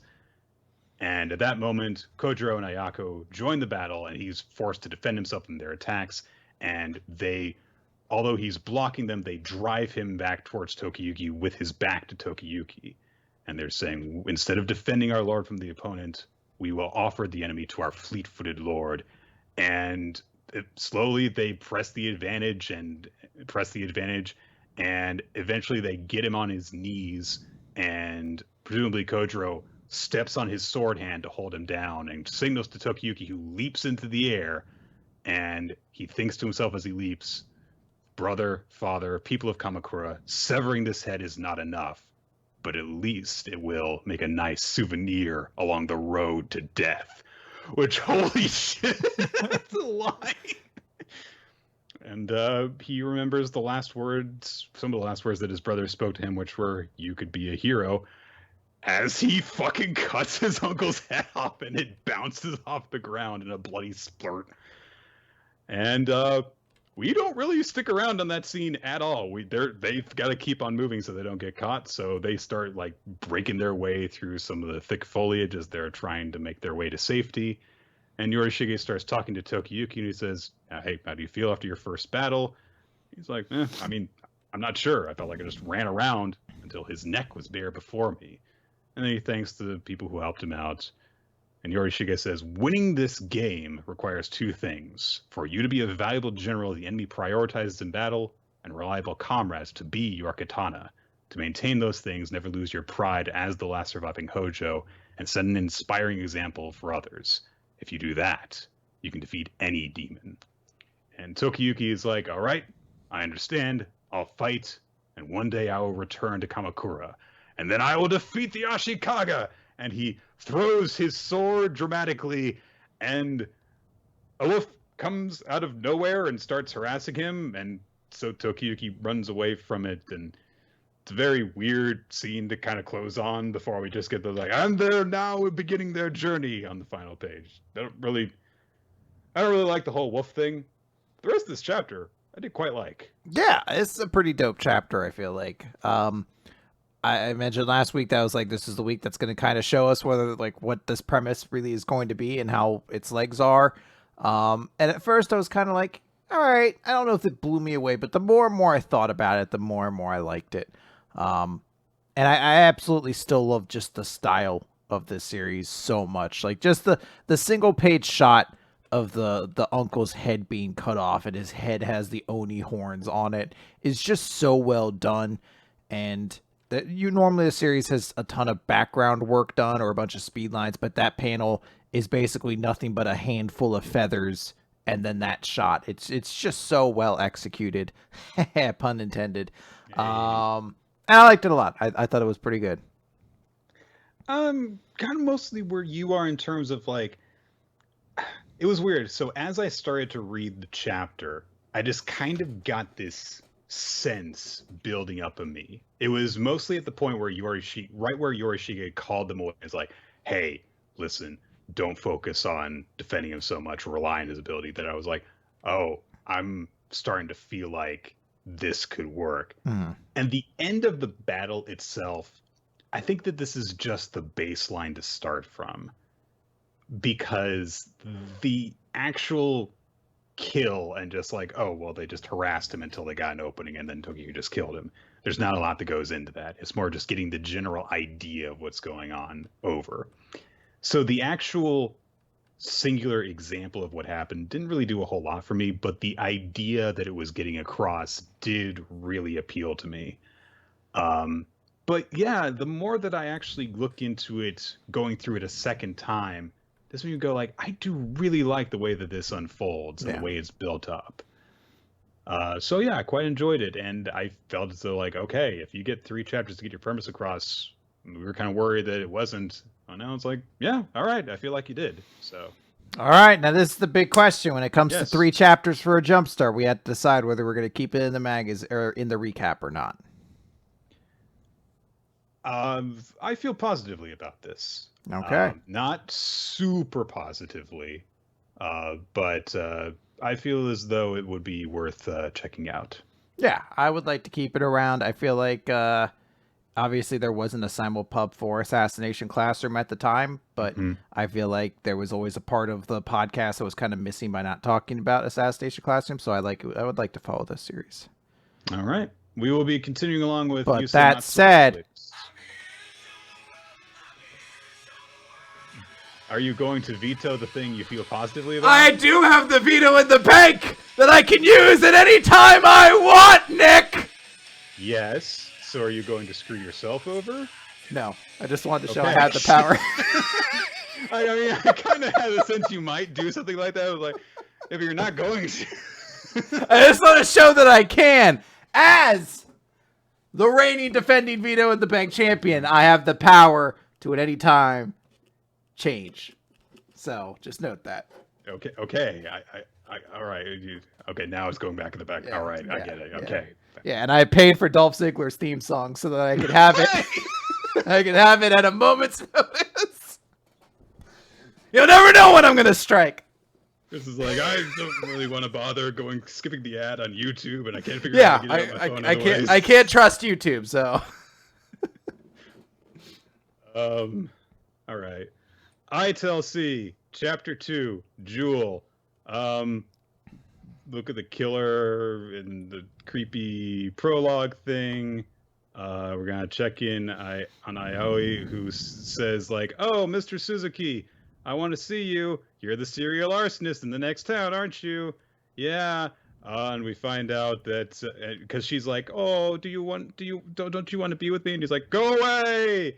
And she's like refusing to leave while he's like yelling at her through the radio outside his apartment. And then she's like, "Okay, I'm just gonna leave my photo here." And then he turns himself in the way that all of Aoi's subjects do. Uh-huh. So we see Sakan and Ukon talking about that at the I don't know, police force. I don't know. This chapter was very strange for a couple reasons. One, I feel like it was mentioned last week, but it's I feel like it's mentioned again here that these two are twin brothers, which doesn't make sense. Not because they don't. They do say twin brothers at one point. Oh my god! So I was like, it is weird that they're twins, not because they don't look alike. I don't care about that part, but that one is clearly like the entrenched superior, and the other one's kind of like a newbie. So I didn't quite get that. But also this chapter, not to like kind of jump ahead of it, but it's so much of like thrust upon the idea of like she has this dangerous way of doing it. She's poison, fighting poison. There's a danger that she's so unorthodox. She loves these criminals. If there isn't another cop to stop her, she will just throw herself into harm's way because that's what she does. But she is a member of this police department, and I know it's a manga. I know it's like silly and turned up to 11, but I do like want to see the police commissioner who's just like, "Yes, get Yandere detective on the case. We need more silliness here. Get me a dog detective." like just constantly fucking like making it as wacky as possible. He's like, "Where's my robot?" There's not like, there are a few regular detectives, but they're always paired with the weird detective. So like, there's Hardboiled Cop and Dolphin is on this force. There's everyone. It's just a crazy pairing of like a wacky person and then some very straight-laced normal character. And then it's like, "Sir, has this led to an increase in solved cases?" He's like, "No, but it has led to a drastic increase in damages around the city. And that's something we can be proud of. Less physical locations, that's less places for crimes to take place." So Sakon makes the mistake of when Aoi is investigating the Lolita serial murders, because Ukon's like, "Yeah, she's probably talking about the perp," and Sakon's like, "Oh, so she's got her eyes set on the perp right now? Who is it? You've got to tell us." And she's like, "Why would I do that? That'll get him in trouble. I don't want him to be caught. I want to be with my new beloved." And so she steps out, and she's like, and so Sakon decides to follow her because he thinks that she might, be going to see this, the suspect. And she's like, "No, I'm going to the clothing store to dress up in Lolita clothing so that I'll suit the culprit's taste. How do I look?" And there's this really weird reaction panel that's in a completely different art style, and he doesn't say anything. It just, well, no, wait. He says in the background, "Shopping while on duty is outrageous," but in much more legible writing, he just goes, "Fume, fume, fume." Uh-huh. Anyway, so there's more talking that happens between Aoi and Sakon, and she mentions to him like, "Hey, so all three of the victims were abducted on the way home, but there was a sleeping aid detected in their systems. Who do you think could have gotten a person on their way home to ingest a sleeping aid?" And so me, like, the person who took them home. Yeah, I like, for the moment they were doing it, I was like, a traveling drugged ice cream man? I don't know what that's implying. Taxi immediately after that, and I'm like, gee, I wonder where this could be going. Now, it doesn't happen right away. She does just take a taxi for a bit. But she takes like a pack of tissues and she gives the pack of tissues to Sakon, which I believe is her being like, go cry about this somewhere else so I don't have to deal with you whining about me not solving the case for you. I thought that was her clue. Maybe. That was her clue. Like, who could have gotten something to a person on their way home? And she's like, yeah, this thing I got for free with just like taking a taxi or whatever, you know?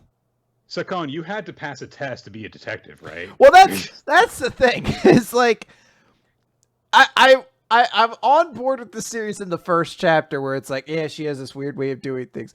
But the fact that she knows who the killer is and she's like giving the other police force detective riddles to solve is like, all right, that's where I have an issue. Like, you know every detail about this case, but you're like, solve this case using riddles. If you don't, I will probably be killed. Like, it sort of feels like if this girl, because she has a wall full of pictures of the people that have run away from her, it seems as though someone would have made the decision at a certain point to establish a task force to interpret the information that she gives them so they can help catch the killer. And obviously, if she's not I mean, she clearly doesn't want this person to be caught, but she also doesn't seem to have a problem with giving little hints like this. Yeah. So Sakon gives a little bit of backstory about he and Ukon because he's like, Dad accepted a criminal into his life and ended up dead because of it, which seems to suggest that their mom or stepmom or something like that was a criminal, which seems to indicate that all the important female characters in this series might be bad people. Also, Ukon gets super dramatic about this when Sakon brings it up because he's like, don't bring Dad into this. That idea of Dad's was also a kind of poison, the kind that drives you to your That'd be great if he was like, yes, I know, but our dads plan to become a young terrorist stalker detective. Wasn't going to work because he was 50. He just shows up in a goblin dress like, oh, let's go shopping with like a big knife. And someone's like, I'm calling the police. It's like, I am the police. Like, no, I'm just going to shoot you then. I have to end this conversation. Right. They get word at that moment that someone has broken into a taxi cab company. And they check out the security camera feed as Aoi is just sneaking around with not a care in the world. And she's going through like records and stuff and knows that there is a camera watching her and makes no effort to hide the fact that it's her. When like you would think that she would know that if people are watching her, then that'll help them catch the killer, that she doesn't want to be caught. So she lays out some employee records on a desk in front of her and she centers on one of them and goes, oh, I found you. And Sakon goes, but that makes her hint even more cryptic. No, it doesn't. She got in a taxi and she gave you something from the taxi and she's in a taxi company room looking at employee records. So Sakon's like, oh, I got it. Candy. Our guy laced candy with a sleeping aid and he's a taxi driver who offers it to people on their way back home. And we see that the guy is very obvious about it because he's like, you see the candies in front of you? You can take as many candies as you want. It's like so unnerving. You're like, I would definitely not take a candy at that point. Like if somebody was like, hey, you see those unmarked candies back there? Definitely you should eat those. I'd be like, Look, the best case scenario is those are prank candies, and I eat one and it tastes like fucking skunk spray or something like that. I'm certainly not eating them now. Not since where to, Stephanie? Has there ever been a case of I don't want this person taking me home? Actually, You know what? The car's not moving yet, so I'm gonna get out. Aoi, of course, has gotten into the killer's taxi, and now Sakona's like, this case taught me a lesson of the dangers that come when you try to fight poison with poison. Because of course, Aoi wants to be caught by this killer, and she's like very obviously eating one of the candies. Now I'm sure that in the next chapter it's going to turn out that she didn't take the candy. She's pretending to be caught so that she can be with her love, but not get murdered or something like that. She's fully in control of the situation, or she took an antidote or whatever. I don't know. But she took an antidote to chloroform. Like, sure, why not? That would be fucking awesome. She's going to be like, I'm immune to all types of poison. Yeah, oh yeah. She just says some shit like, I dripped fucking chloroform into my mouth every day until I built up an immunity. Listen, her irises are perpetually heart-shaped. You don't know anything about this woman's physiology, okay? That is true. So this series is looking dumber by the minute, which means that briefcase behind you is worrying me a little bit. But I don't know. I feel like I can take this. Because the flaws are so much more. Well, this is stupid. Yeah. But I don't know. Maybe I'm trying to dissuade you from using it. I don't know. It's. I mean, it would be early in the year to use it. I feel like, yeah, you never know when something worse will come along. But at the same time, this could be the next time Paradox Ghost Rider. Like this. Look, here's the thing. I mentioned last week when we talked about Elusive Samurai that I was like, look, this is going to go one way or the other next week. Like next chapter is going to be a make it or break it. And I feel like the same is true here because we're going to see how this poison versus poison thing resolves and how Seikon's role and her roles kind of play. Is she in control or is she risking the chance of being sort of the damsel here or something like that? I feel like we're about to see something happen here. And it could go one way where it's like, okay, that was decent. It could end up being like, nah, that's kind of dumb or not very good or something like that. Or it could be batshit. And I have fingers crossed that this is going to be crazy batshit because I want fucking garbage to talk about.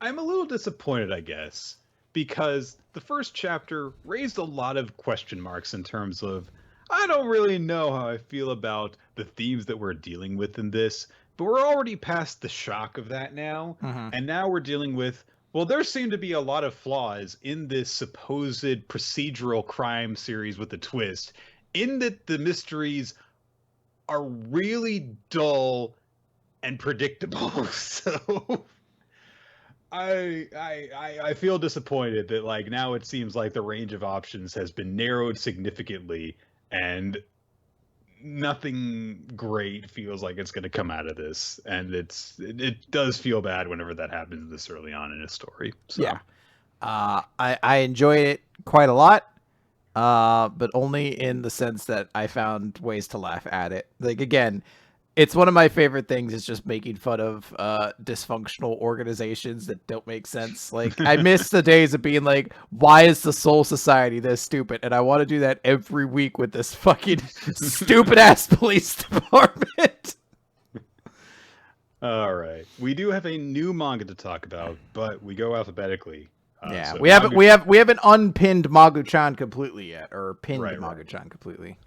Magu-chan God of Destruction, Chapter 30, The Capriccio of a Sweet Day. I don't know how to pronounce Capriccio, sorry. So we get a little bit of a follow-up to the last chapter with, Zonzage showed up and depressed a bunch of people, where Ren realizes, oh, I said some embarrassing things in front of Ruru about acknowledging and directly calling out my own faults, which were, why am I so mediocre? Which, when I think about it, yeah, I do feel like that would be a really bad thing to realize you said in front of your crush. Why do I have no qualities that the girl of my dreams would find attractive? Not that I'm bad, it's just I'm not good. And it's especially bad because Valentine's Day is coming up. Yes. Because Magu seems to essentially run in real time. We had Christmas chapters around Christmas, Valentine's chapter around Valentine's. So he's pretty upset about that. Uneris, being a nosy noser, is listening in, and she's like, with Valentine's around the corner, that attitude of yours, I can't be abiding it. I've been watching you this whole time. The budding relationship between you and Ruru is a regular romantic comedy. So she's like, listen, I will support you on your path to love. And I have a magical item that I've brought here just for you. And she zaps up a jar full of heart-shaped chocolate candies, Holy Night chocolates. And she's like, there's love potion in these. And Ren's like, that's cheating. She's like, no, it's not cheating. Listen, in ancient times, humans used chocolate as an aphrodisiac. Just have Ruru eat these and accommodate your love. I don't think that accommodate made sense in that sentence, so that did. Oh well. So Ren, Nick, I'm just telling you, this is why Uneris is awful. She doesn't come out great in this chapter. So she's trying to stir this up, and Ren is initially like, no, I'm not going to do that. I'm not going to get Ruru to love me by doing this. And she's like, oh, hey, but I know that you've been moping over the fact that Ruru's not interested in you. And then Izuma showed up, and now you've started to realize for yourself that it's impossible for things to go on this way. So I'm just gonna leave these here, and I'll let you decide what to do. Give her the chocolates. So Ren at first is like, oh, it's so stupid, I'm not going to do that. But then he does really start thinking about what Uneris is like and how Rather has said about the situation. He's like, no, I shouldn't. Like, no. But Ruru never gets to eat chocolate. No, wait, no, maybe just a little. Nope! And he throws it in the trash, which... Good move. I do really appreciate that. Like, the zany comedy finds a way for things to get screwed up from this anyway, but I do appreciate that, you didn't torpedo Ren's character for the sake of allowing that to happen. Because I do feel like if he had caved and decided to use these, then we would be like, you know what, fuck you, kid. A lot more. So he runs away, literally, like I think he's just like giving himself an adrenaline rush from this, and so he runs out for a jog, thereby abandoning the chocolates, which are found by Naputaku, who is excited about getting to use ingredients in a pudding he wants to make. Oh no. So, hours later, the girls show up. Ruru and her friends from the occult club, and Rin welcomes them into their home. That's Rin, not Ren. And so she's like, hey, I'll show you how to do this. I'm not great at this, but, still don't get your hopes up, but I'll show you how to do this. But before they can do whatever they're planning, Naputaku comes out, and he's like, I'm using the kitchen to make my puddings! And he's really upset. He's like, don't come in here, I do like how innocent Naputaku is in this chapter, where he's just like, that's where I'm making food! Get out of here! He's like a little asshole, but he's like, get out of here! You can't be here! I'm making pudding! So, but when they're like, oh, yeah, you made the pudding before. That was yummy when you did that. You should have let us try that. And he's like, oh, well, okay, you can try some of my pudding, sure.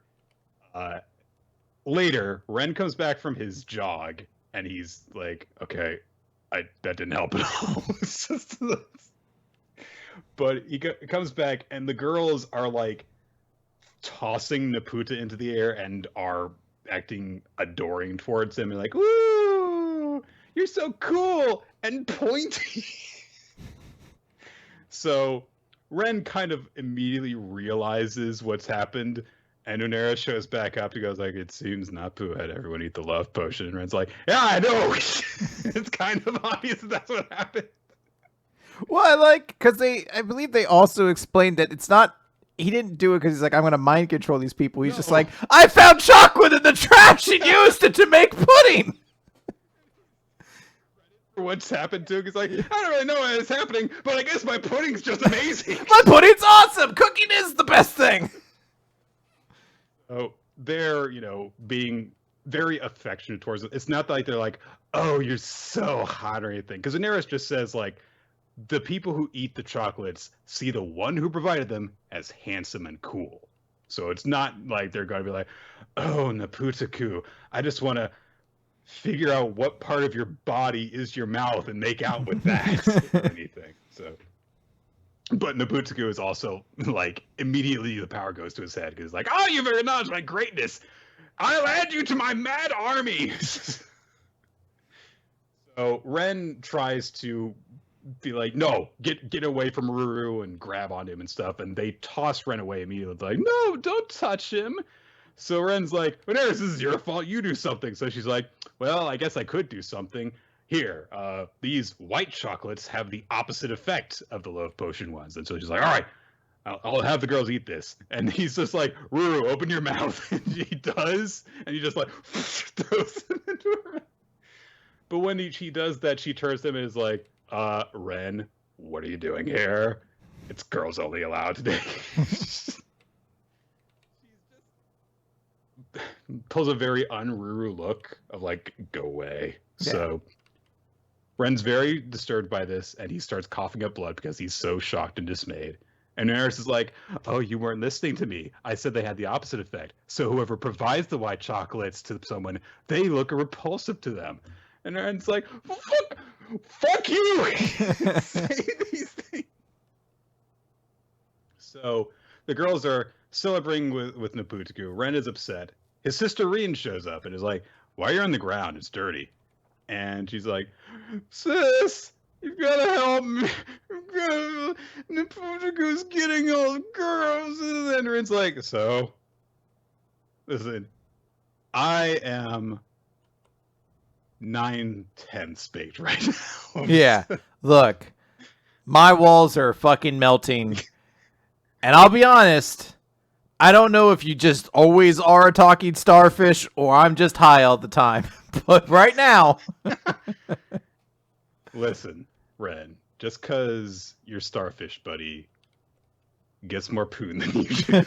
Yeah, look, you're always going to be my little starfish brother, so...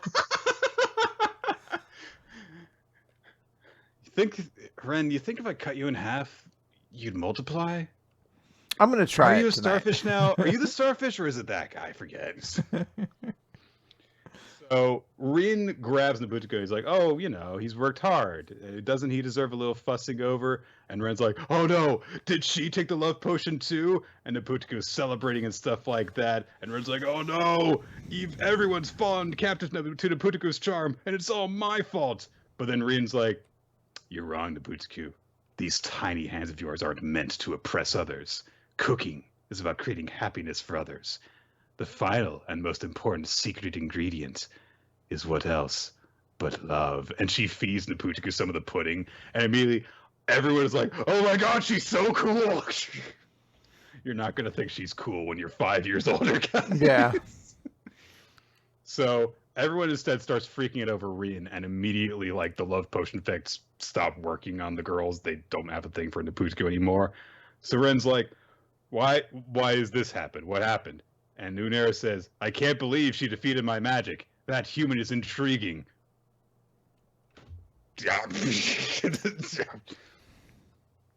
So the love potion fades off suddenly, and Daenerys is like, oh, yeah, I'd planned for the chocolate to expire just when things were getting good between you and Ruru. And Daenerys like, I fucking hate you. Fuck you. Fuck you. I fucking... And she's like, I still stand you. And I'm like, how about you go eat shit and die? How about that? Ren's like, go away. He says, oh, but if the magic's worn off, then Ruru should be back to normal. Ruru, are you okay? I'm so sorry that all this happened. And Ruru says again, but much less meaner this time. She's like, Ren, no, go away. It's a girls only day. And so Ren just collapses on the ground. Like, also, there's a caption that just says dead, Yeah. which I do appreciate. The next day, Ren's really, really sad.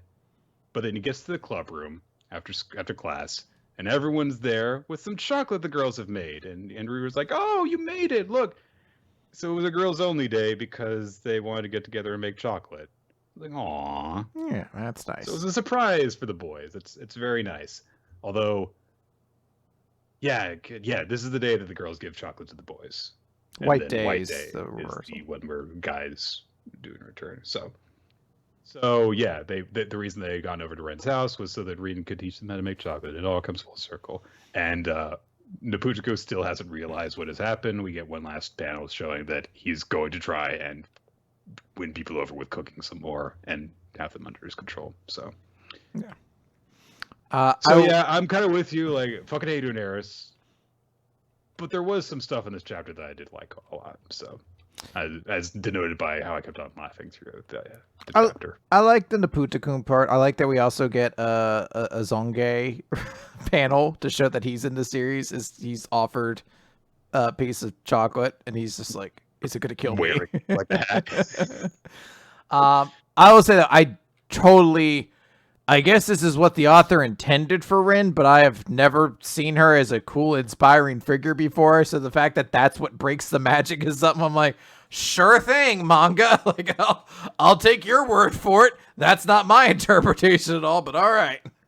It's going to be interesting. I guess it might be a matter of like they're little kids, so they just see the older person who hangs out with them as cool. That is definitely it's also specifically given like shoujo romance manga vibes of like almost being like a princely character, like flowers in the background and things like that. And I was just like, I guess that's a way you could kind of interpret the character, but I only really ever noticed her sitting on a couch looking stoned out of her mind. I hope she gets a chaos god who's just also stoned out of his mind, and that's her character. And they just sit passing drugs back and forth between each other. Yeah.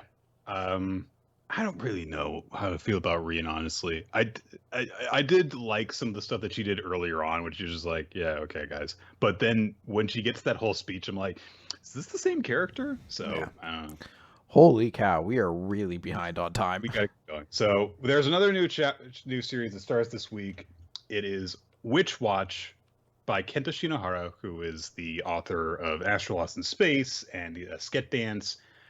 Chapter 1, Witch's Return. And let me tell you something, Chris. Out of all of the series to debut in Jump in the past year by veteran manga authors with Witch in the title, this is one of them. So, to be very simple about this, because this, like a lot of Shinohara series, this is honestly a pretty dense pilot chapter. A lot of stuff actually does happen in this. But to break it down very simply, our two main characters are reunited childhood friends that haven't seen each other in a while.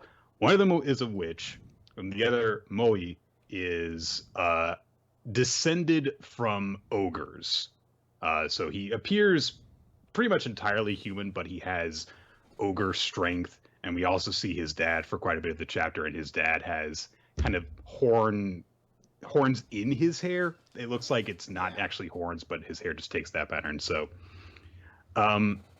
they've been brought back together because for reasons that aren't 100% explained yet, the witch Nico, it is time for her in her training as a witch to take on a familiar. And rather than taking on a normal animal, as a lot of witches do, she is taking on a magical creature, Moi, who is her childhood friend.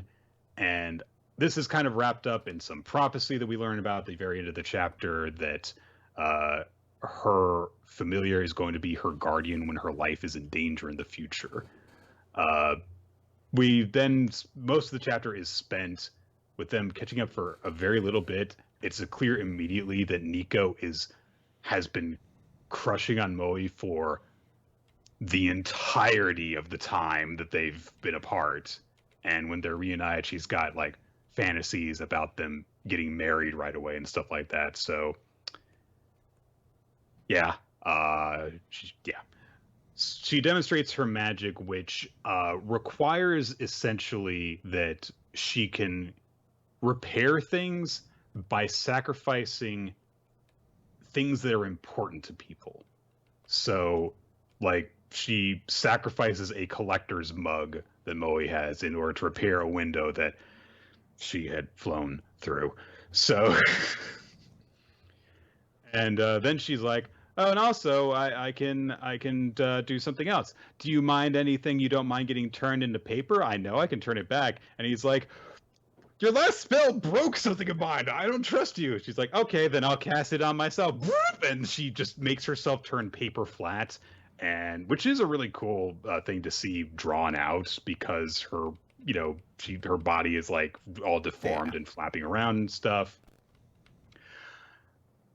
The door is open, so she blows out the window immediately before she can cast the counterspell because she's not a super great witch. We also see her vomit while she's paper thin, but it's okay. It just turns into confetti because it's also paper thin, right? She blows into a crack in the wall and is stuck, and it's in a crack between in a building that is too thin for Moe to even reach his hand into.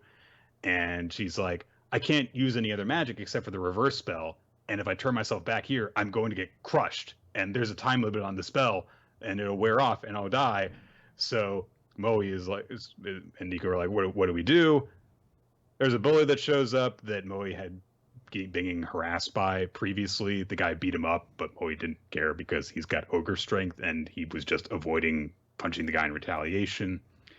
And we get a flashback at this point to when Moe and Nico were kids, and Moe was defending her from some bullies, and he broke a kid's arm, punching him in retaliation, and so now he just lets himself get beat up because he's afraid of using his strength to hurt someone. He's like asking his dad, "What's the point of having this strength? It's only good for hurting people. You can't protect people." And so then his dad's like, "Listen, there is a family art of ogre qigong, which I learned as part of family tradition, and my father wanted to pass it on to you, but I figured in these peaceful times it was unnecessary. But having strength can be very important. A strong, disciplined body fosters a strong heart. So if you want, I can train you in the family art. Do you think you can take it?" And then they separated and went their own separate ways. And now Moe realizes in this moment, wait a minute, we can just fix it after. With magic, you can just fix anything, so it doesn't matter if I break it with my super strength. So he fucking punches the wall and breaks it open, and Nico flaps out just before the spell expires and she returns to normal. And then she's like, "Oh yeah, I blew a hole in this house, we've got to fix it. But in order to sacrifice it, I hear that this bully guy here values his hair more than his life, so we can just use that." So they turn him bald in order to fix the wall and leave him very confused as they leave. And then we get the part about to kind of confirm that Nico is very in love with Moe, and then we get Moe's dad explain the prophecy to him, and that's it. So yeah, what'd you think of it, series, Nick? there's some cool ideas in this, but I don't really like the characters very much. So I don't know if I really want to stick with it, but we've got a couple more chapters at least before that decision is going to be made. So yeah, I really liked it. It was nice to have a break from everything. It was nice to get some really good moments to feel like the momentum is there, the good variety. I really enjoyed it. Now, that was me talking about what it was like having a couple weeks without a mediocre comedy in Jump. Now that one's back in the magazine, I assume it's going to be pretty bad because you're going to have to get through a couple of those. So a little less happy about that, but I will cherish those couple weeks. Well, I feel as though you are the harshest on the things that are just there. I will. I actually like Sakamoto Days now, but at the time, oh boy, it could not have been more obnoxious to my eyes. Now that said, I will also say Sakamoto Days is good because it stopped being funny, and now it tries to be funny every so often, and I go right back to hating it. So, yeah, look, this series might be fine. I will say this series had a very rough start because it is very Japanese and does not translate well. Like the first 5 panels have to have an explanation for what's being said because it just does not translate. There's a bunch of there's a bunch of Japanese style jokes that don't particularly land for me. And maybe this premise will work a little bit more once we kind of get away from some of the generic stuff and start kind of showing these characters interacting. But I mean, I don't know. I just don't find anything in this series to be particularly great. But at the same time, I also wasn't crazy on the start of Astro Lost in Space either. So maybe with some time, it'll pick itself up. Possibly. Let's move on because we got to power through some stuff. Dr. Stone, Z equals 184, Fort Medusa. They established that they've arrived at the place where they're going to get all of their valuable minerals and stuff like that. Chrome is like, are you sure that we can really do that? And Chelsea demonstrates the science of how, basically rocks get moved around through the surface of the earth, and how they get separated and why there are ore veins and stuff like that here. And so, yes, we can get all this stuff. And Kohaku says something dramatic for a reason that I'm not really sure of. So I think it's because people are like, oh, wow, the planet's amazing. I guess in comparison to the planet, humanity's like a parasite. Kohaku's like, but humanity's pretty cool in terms of how they use the resource of the Earth to survive, isn't it? Yeah, okay. Anyway, enough about being philosophical about all this stuff. We've got work to do. Yeah. They start building stuff, and the first thing they do that happens almost entirely off panel is they basically build they fortify the area that they've arrived in. And Gen's like, why do we do this? And Seku says, oh, we're going to have to fight Stanley after this. And he confirms, yeah, Zeno was contacting them because he magnetized one of his claws in order to signal them and stuff like that. So, and Zeno's like, well, I mean, you were going to lure Stanley here, so what's the harm? And Senku's like, well, you sped up the timetable. That's the harm. Just very bluntly lays it out. And we get the whole big dramatic thing that happens in Dr. Stone occasionally, which is these are the stakes. This is what's going to happen. These are the people involved. We get, some big split screen, full page spreads and stuff like that. There is a nice little note where Hyoga and Tsukasa are just kind of acknowledging that the bullet wounds that they've taken have not healed, and so they're not in top fighting condition. And they're like, yeah, Kohaku, Ukyo, and Max are the only other fighters that we've got. Chris, do you know who Max is? It's one of the 2 hangers on, I believe, of Luna's hangers on. It's like Max and Carlos, right? Or is that Carlos and Hyde? Remember? I don't know. I'm hoping it's one of those 2. I know Carlos is in there, and I don't know why. Is Carlos Hyde a football player? Is that why? Carlos Hyde's a football player. Carlos and Max are the 2. Okay. Max is the dweeby one, yeah. Okay. So I guess that makes sense because they were in a military thing, and Carlos was a driver. So okay. So wait, Max is the fighter? Yes. Yeah. All right. I would not have gotten that from his physique, but sure. All right. We do see a cool thing because they're basically saying okay, the only way we can actually win this with as few fighters as we've got in fighting shape is by actually using the Medusas. So they're trying to figure out things that they can do with the Medusas, just throwing a whole bunch of them out, and they're like, we can't really do this. We don't have enough people who are really good at throwing these things. Chrome tries setting up a bunch of recording devices hooked up to the petrification devices with trip lines on them, which is a really cool idea. But a capybara randomly trips one. See, now this is the big problem, Dr. Stone. I've never seen a capybara panicked in my life. They are the chillest animals. So it should have heard that noise and just kept on walking, probably sat down. It hears that noise and it stops. It takes a dump. Yeah. Just keeps going. Like a loud fart and then carries on. Time, capybara.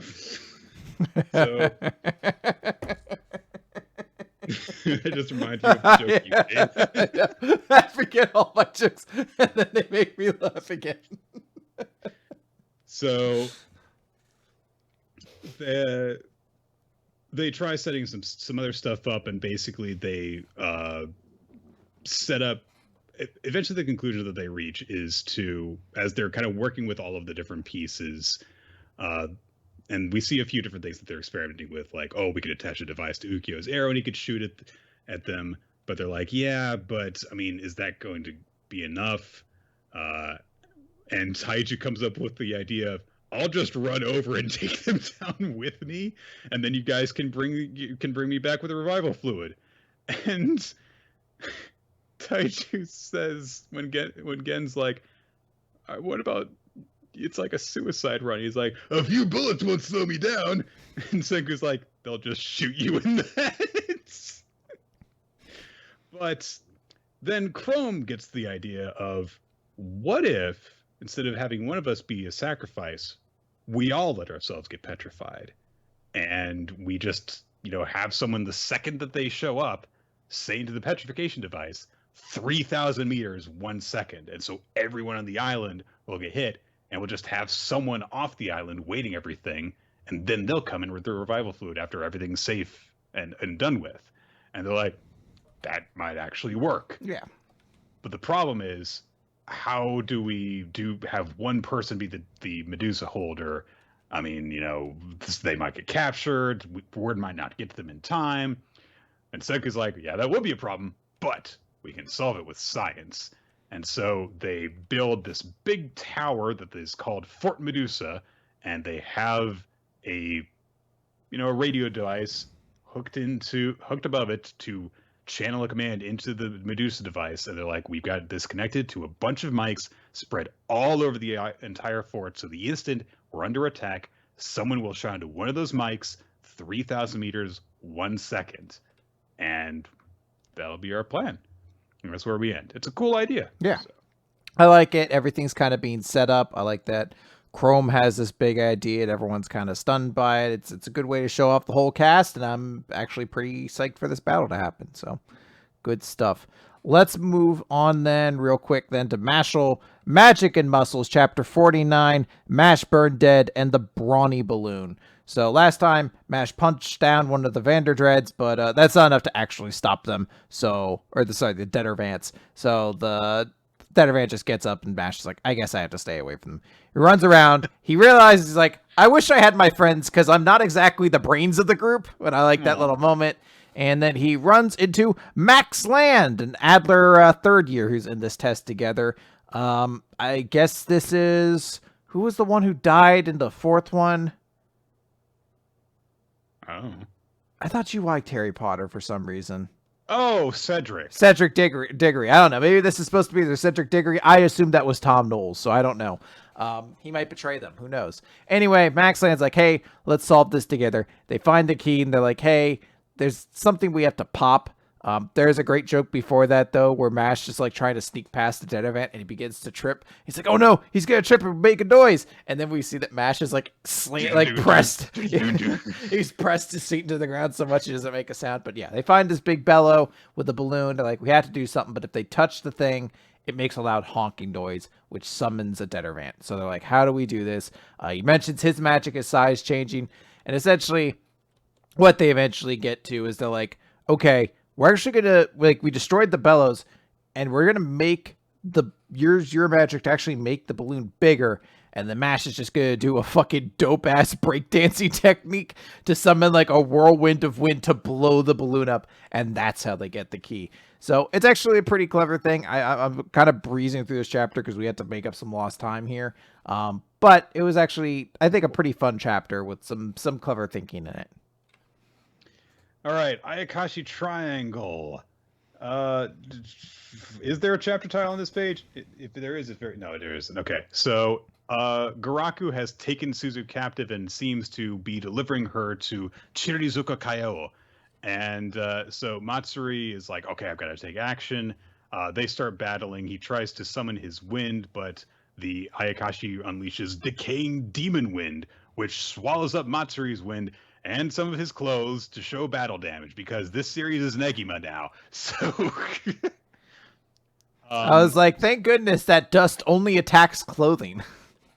well, they do go on to say that like the dust will actually slowly decay his flesh, which Yeah. is a cool, like, okay, there is some danger to this, but that would make Matsuri's female body less hot. So Yeah, I it was doesn't gonna actually say get to that it doesn't point. get to that point. Yeah.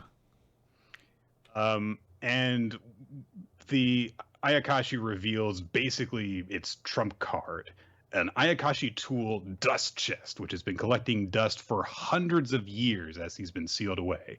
The more I gather, the more Ayakashi energy I gain. And so the problem is that he's just way stronger than Matsuri right now. That seems to be it straight up. However, in addition to gathering dust, the thing acts like a really powerful vacuum and starts to pull Matsuri inside of it as well. And Matsuri latches onto Shirogane in order to be an anchor, which, I don't know, they seem to pick him up and carry him around really easily. I was gonna say I would have picked like a rock or something, not a slightly overweight cat. So Chirizuka Kaio is, going, yeah, you'll never defeat me. And Matsuri, to his credit, is like, okay, I've got one chance. The moment before I get sucked in, he's planning his last ditch move, and then a tentacle just comes out of nowhere and crushes the box, just completely splinters it. As Garaku has summoned an octopus with his art again, and Kaio is like, "What are you doing, Garaku?" And Garaku's like, "Yeah, I waited for my moment to destroy the dust chest. Yeah, I would have preferred for Matsuri to save the day, but you're just too much for him. You're the king of Tsukumogami, after all. You've been gathering strength by collecting dust since the Heian period. However, this one isn't the Ayakashi medium who sealed you away. You have the wrong person." And he confirms that, yeah, he knew Suzu's predecessor 150 years ago. And Kaio concludes like, oh, then she is the reincarnation. But then he's like, well, I see the true nature of everything. The Kon and Haku of this girl are the same as the Ayakashi medium, and it doesn't matter if she's the reincarnation. I'm going to kill her.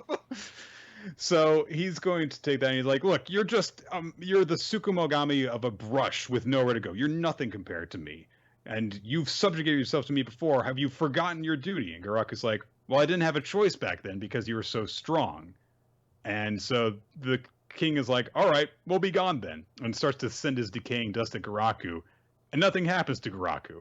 And Garaku says, only those who have substance can rot. It only works against Ayakashi, whose power is weaker than yours. I told you, it's been 150 years, and Ayakashi gains power as it is recognized and revered by humans. You know nothing of cars, planes, TV, and the internet, nor do you realize how many people fill this world now, and how many of them recognize Garaku Utagawa. All of that makes me stronger. And he summons a fucking dragon with his art and turns away as it fucking eats Kaio. And he says, I'm not just a Tsukumogami of a brush. I'm the Ayakashi painter, Garaku Utagawa.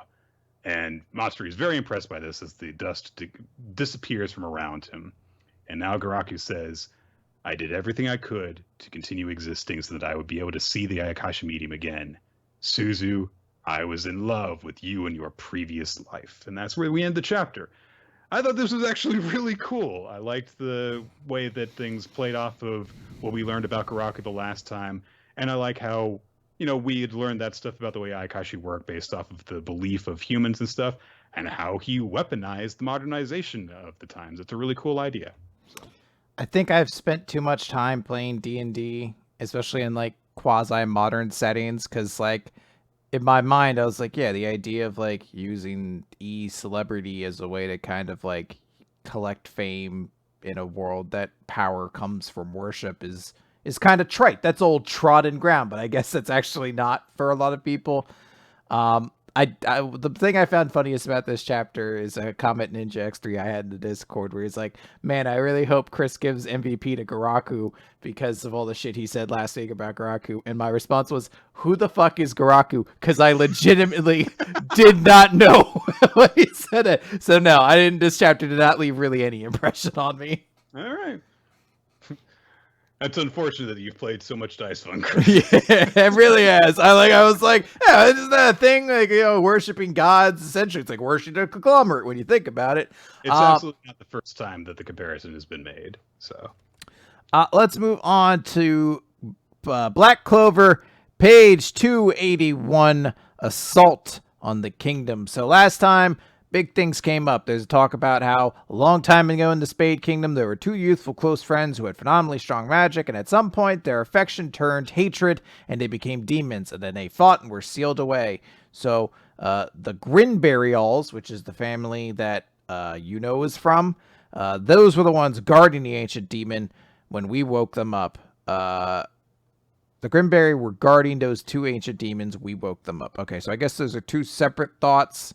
And they killed and took over, and that's what's... Okay, yeah, I got it now. Sorry. So he's basically like, hey, what are you going to do? We released them in order to distract you. Sucks to suck, nerd. They're really powerful. We cut over to the Clover Kingdom, and the Wizard King is just like, man, this body sucks. It seems pretty bad. I gotta release my full power. And he asks the judge dude. So that's like a teamwork. I feel bad. There's a lot of unfinished art in this chapter, and I know Tabata has had health issues, so I hope the best for him to recover and come back from it. But it is very noticeable in the chapter, so in case you didn't know, that's why. The purple orcas defend everybody for a little bit, and then they get their shit pushed in. We see a bunch of like vice captains from various guilds hanging around doing things. Nozelle's sister and brother are there. I think Kirsch was his name with the cherry blossom magic. He's there. The Wizard King yells, "Yee, make it stop, make it stop, make it stop," because a big demon's just going to blow them all fucking up. They're all doing their attacks, but it's not worth it. It can't stop. Its magic is too strong. The scale guy tries to block it back. He's like, I can't negate it completely. Boom! Wizard King shows up. He's in his adult form. I spent 6 months training my magic. Take my word for it. Yeah, he trained his magic to like, boom, age himself up, and he's going to do it. He's going to age. He's going to give him the strength once more. Boop, goes right back to being a kid. They're like, shit, that is really bad. And there's a big beam attack that's about to destroy the Clover Kingdom when who should show up but Asta? And he's like, all right, Sabretooth, let's do it. Devil Union. And that's where the chapter ends.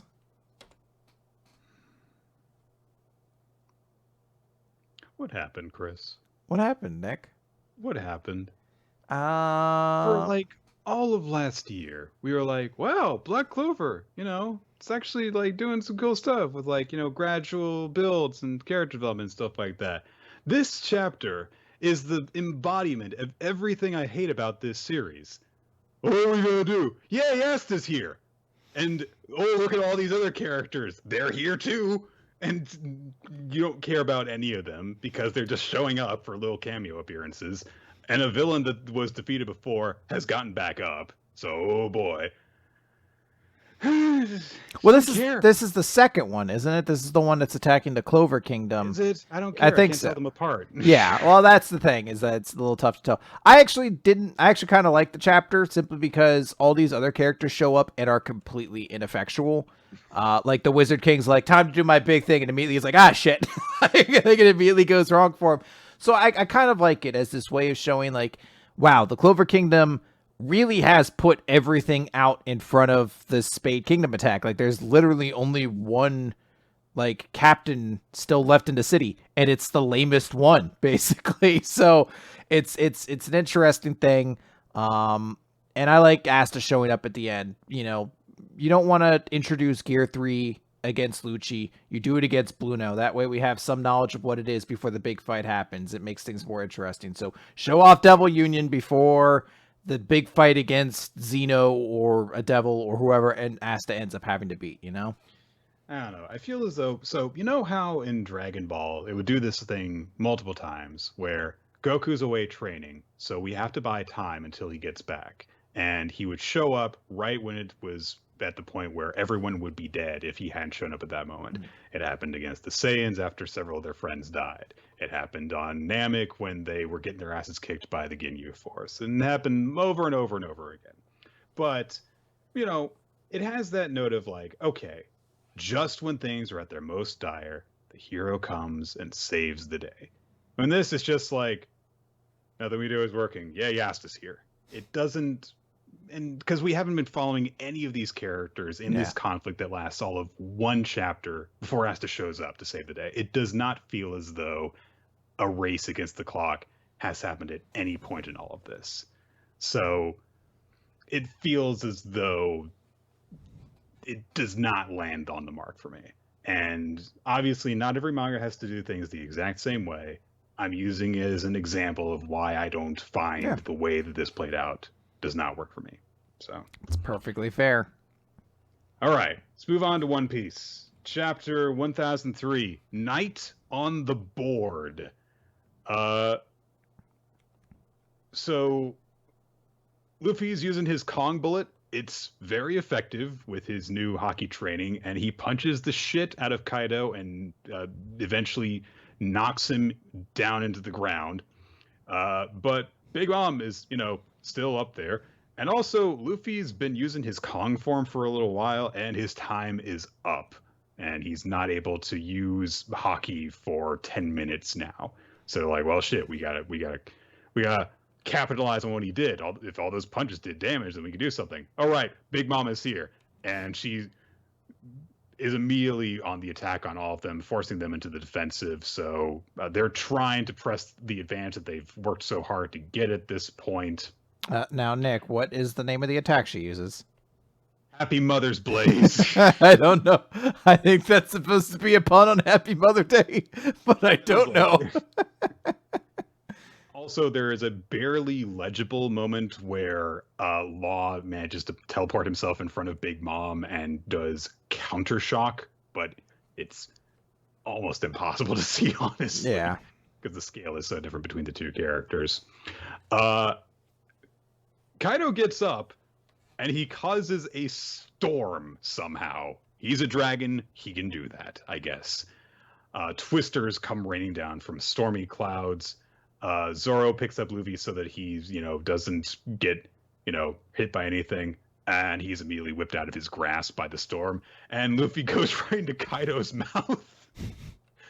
So Zoro's immediately like, oh no, don't you dare go eating our captain. And he uses his 3 swords to unleash Black Rope Dragon Twister and cuts into Kaido's flesh, which causes him to spit out Luffy. And everyone's like, oh shit, he cut through Kaido's scales. But Kaido now realizes that the black sword that Zoro was wielding must be Odin's sword. So they're like, all right, fine. And he unleashes another twister technique, which sends out a lot of blades of wind like he had unleashed before.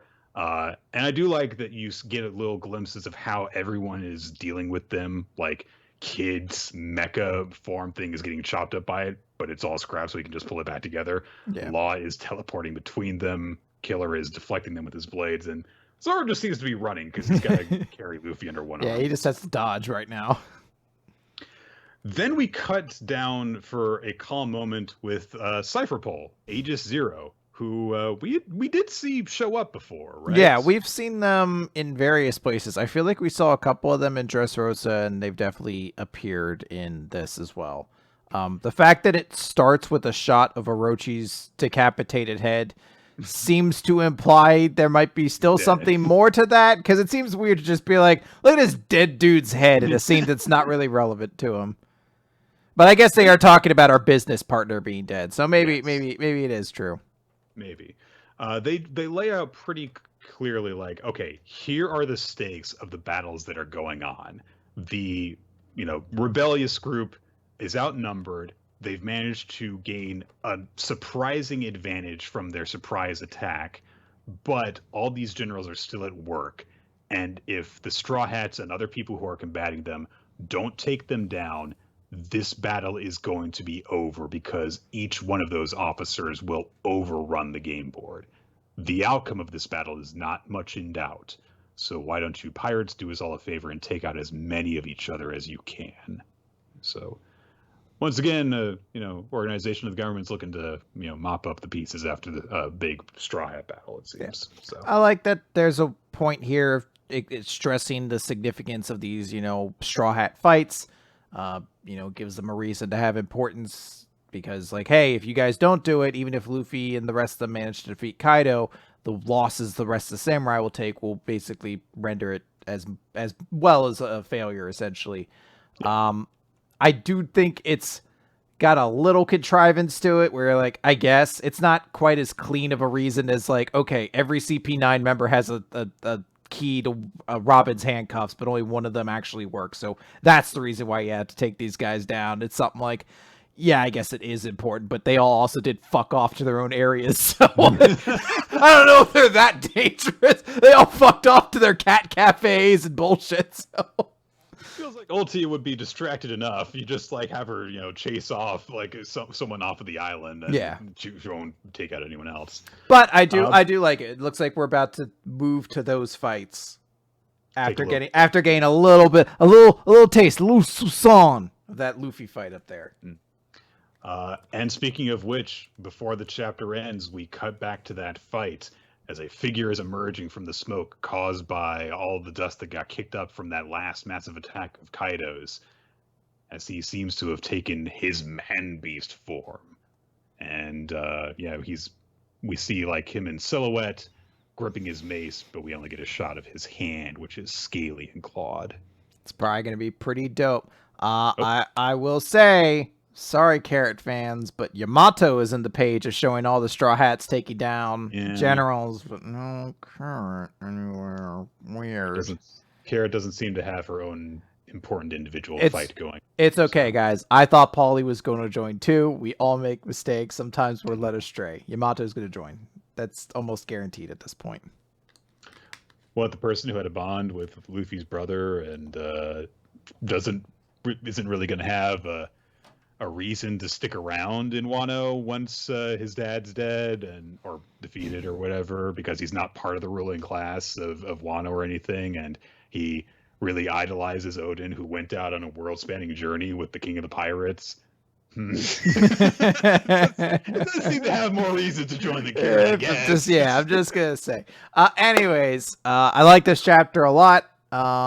Pretty excited for next one. I'm hoping right now that what we're gonna get is like immediately move into one of these fights, because I have been desperately hungry for one of these like real like one-on-one Luffy Straw Hat members versus a bad guy group fights, and really haven't gotten any of those since the time skip. I mean, I guess Frankie versus Senor Pink is probably the closest we've gotten to one, but I'm hoping for something real tasty. All right, that is it for Weekly Manga Recap this week. Thanks for sticking with us for this extra packed episode, everybody. We would like to now name our favorites of this week. Favorite series and MVP. You go first. I have to get back to the page. All right. I am going to go with... I'm going to go with Karaku, actually, for a chapter. I almost gave it to Shinomiya because she does have that cool moment at the end, but I feel as though there's more of Garaku in this chapter in terms of carrying and stuff. And I do really like the way that it's all laid out. It's a cool chapter that he very much is the center of. And my favorite series of the week is going to be One Piece again. It's just been really cool seeing this fight unfold so far. Not quite as action-packed as the last few that we've gotten because of the explanation of the battles, but that was cool too. So, yeah, I think honestly, after going through the episode, I think my favorite series this week was probably the Elusive Samurai. I thought that was a really good chapter that got better the more and more I think about it. So I'm gonna give it there. Character of the week, I'm gonna give to Endeavor. I thought seeing him kind of come up and just start fucking opening his heart up, and then that cut line at the end. I'm looking forward to like the conversation happening there, and I thought it was a decent little moment.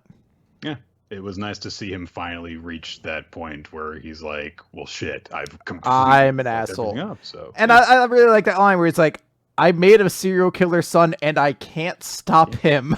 Like it hits hard. Yeah. There was quite a bit of good stuff this week. I know that some of the stuff we did have to just speed through, but very good week of manga overall, I would say. Yeah. So.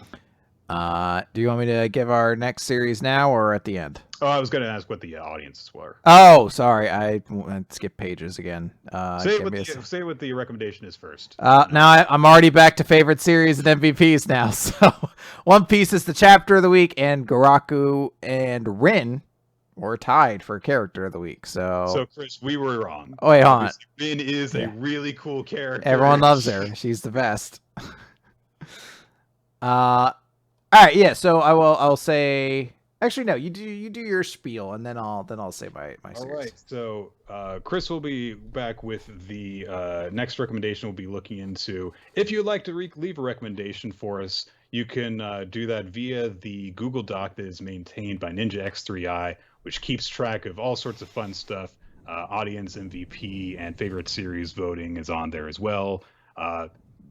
Go check it out. There are many different tools that you can use to not only be a part of the Weekly Manga React community, but also just look back on our history and stuff like that. You can also join our WMR Discord server, which is a great community.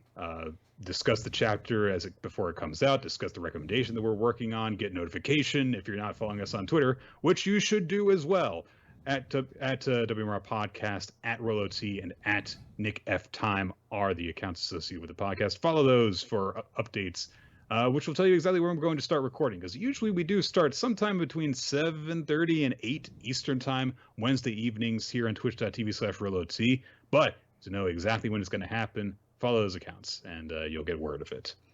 And we'd also like to extend special thanks to Wednesday Cheddar and Milo Jack Stillitz for creating the opening sequence of Weekly Manga Recap, and everyone who supports the show on patreon.com/Weekly Manga Recap for allowing us to create bonus content for you guys. Indeed. So our new series we're going to be looking at is a little bit of a long one. I don't imagine we're going to get through this whole thing, but it is February. Sometimes we try to do a romantic series for February, so I figured let's tackle one of the most highly requested series we have, and that is Kaguya-sama, Love is War. So we're going to take a look at that. I like the description. It says, starts out excellent and then continues to improve drastically. So I've got high expectations. Thanks you can to only be disappointed. Exactly, now. Yeah. I'll say thanks to FlameFist96 for being the first person to recommend it. So all right, that's going to do it. Do it. Yeah. So Chris, we've both seen our football teams in the time that we've been big fans. I guess have 2 Super Bowls now, and yes. It feels equally good for both of us. I feel like at this point. Yeah, I that's why it was really easy to stop following football, is because I was like, cool, I got it. I got to watch a Super Bowl. The Giants win a Super Bowl with my dad, and I was like, I don't need any more. It can stop there. They can suck forever. I'll be angry when they do. Like, I'll always be like, oh, why aren't they better? But it's still like that thing of like, cool, I don't need to see them do anything else now. I got to watch the Bucs win a Super Bowl with my dad too, but he was never nearly as into sports as didn't have nearly as much meaning. He was just like, so I'm sorry, who's playing the halftime show? When's that coming up? Boy, that commercial was really clever, wasn't it? You know what my favorite part has been? Because I didn't actually watch this Super Bowl, not because I had any like distaste for anybody in it or anything like that, or anything along those lines. Just I generally don't have the patience to watch full football games anymore. And there weren't any parties going on right now, so obviously couldn't do it. So part of me was like, all right, I'm just gonna stay downstairs. I'm gonna watch fucking Necromunda and Blood Bowl videos because I've gotten super into that. And YouTube ads now just show you all the best ads from the Super Bowl, so I didn't even have to go like online and find videos for them later. I was like, I watched all the best ones. This Michael B. Jordan one's kind of weird. I don't know why she's like cuckolding her husband so much, but hey, I saw it now. I may have to look into this now. All right, that is gonna do it. Bye, everybody.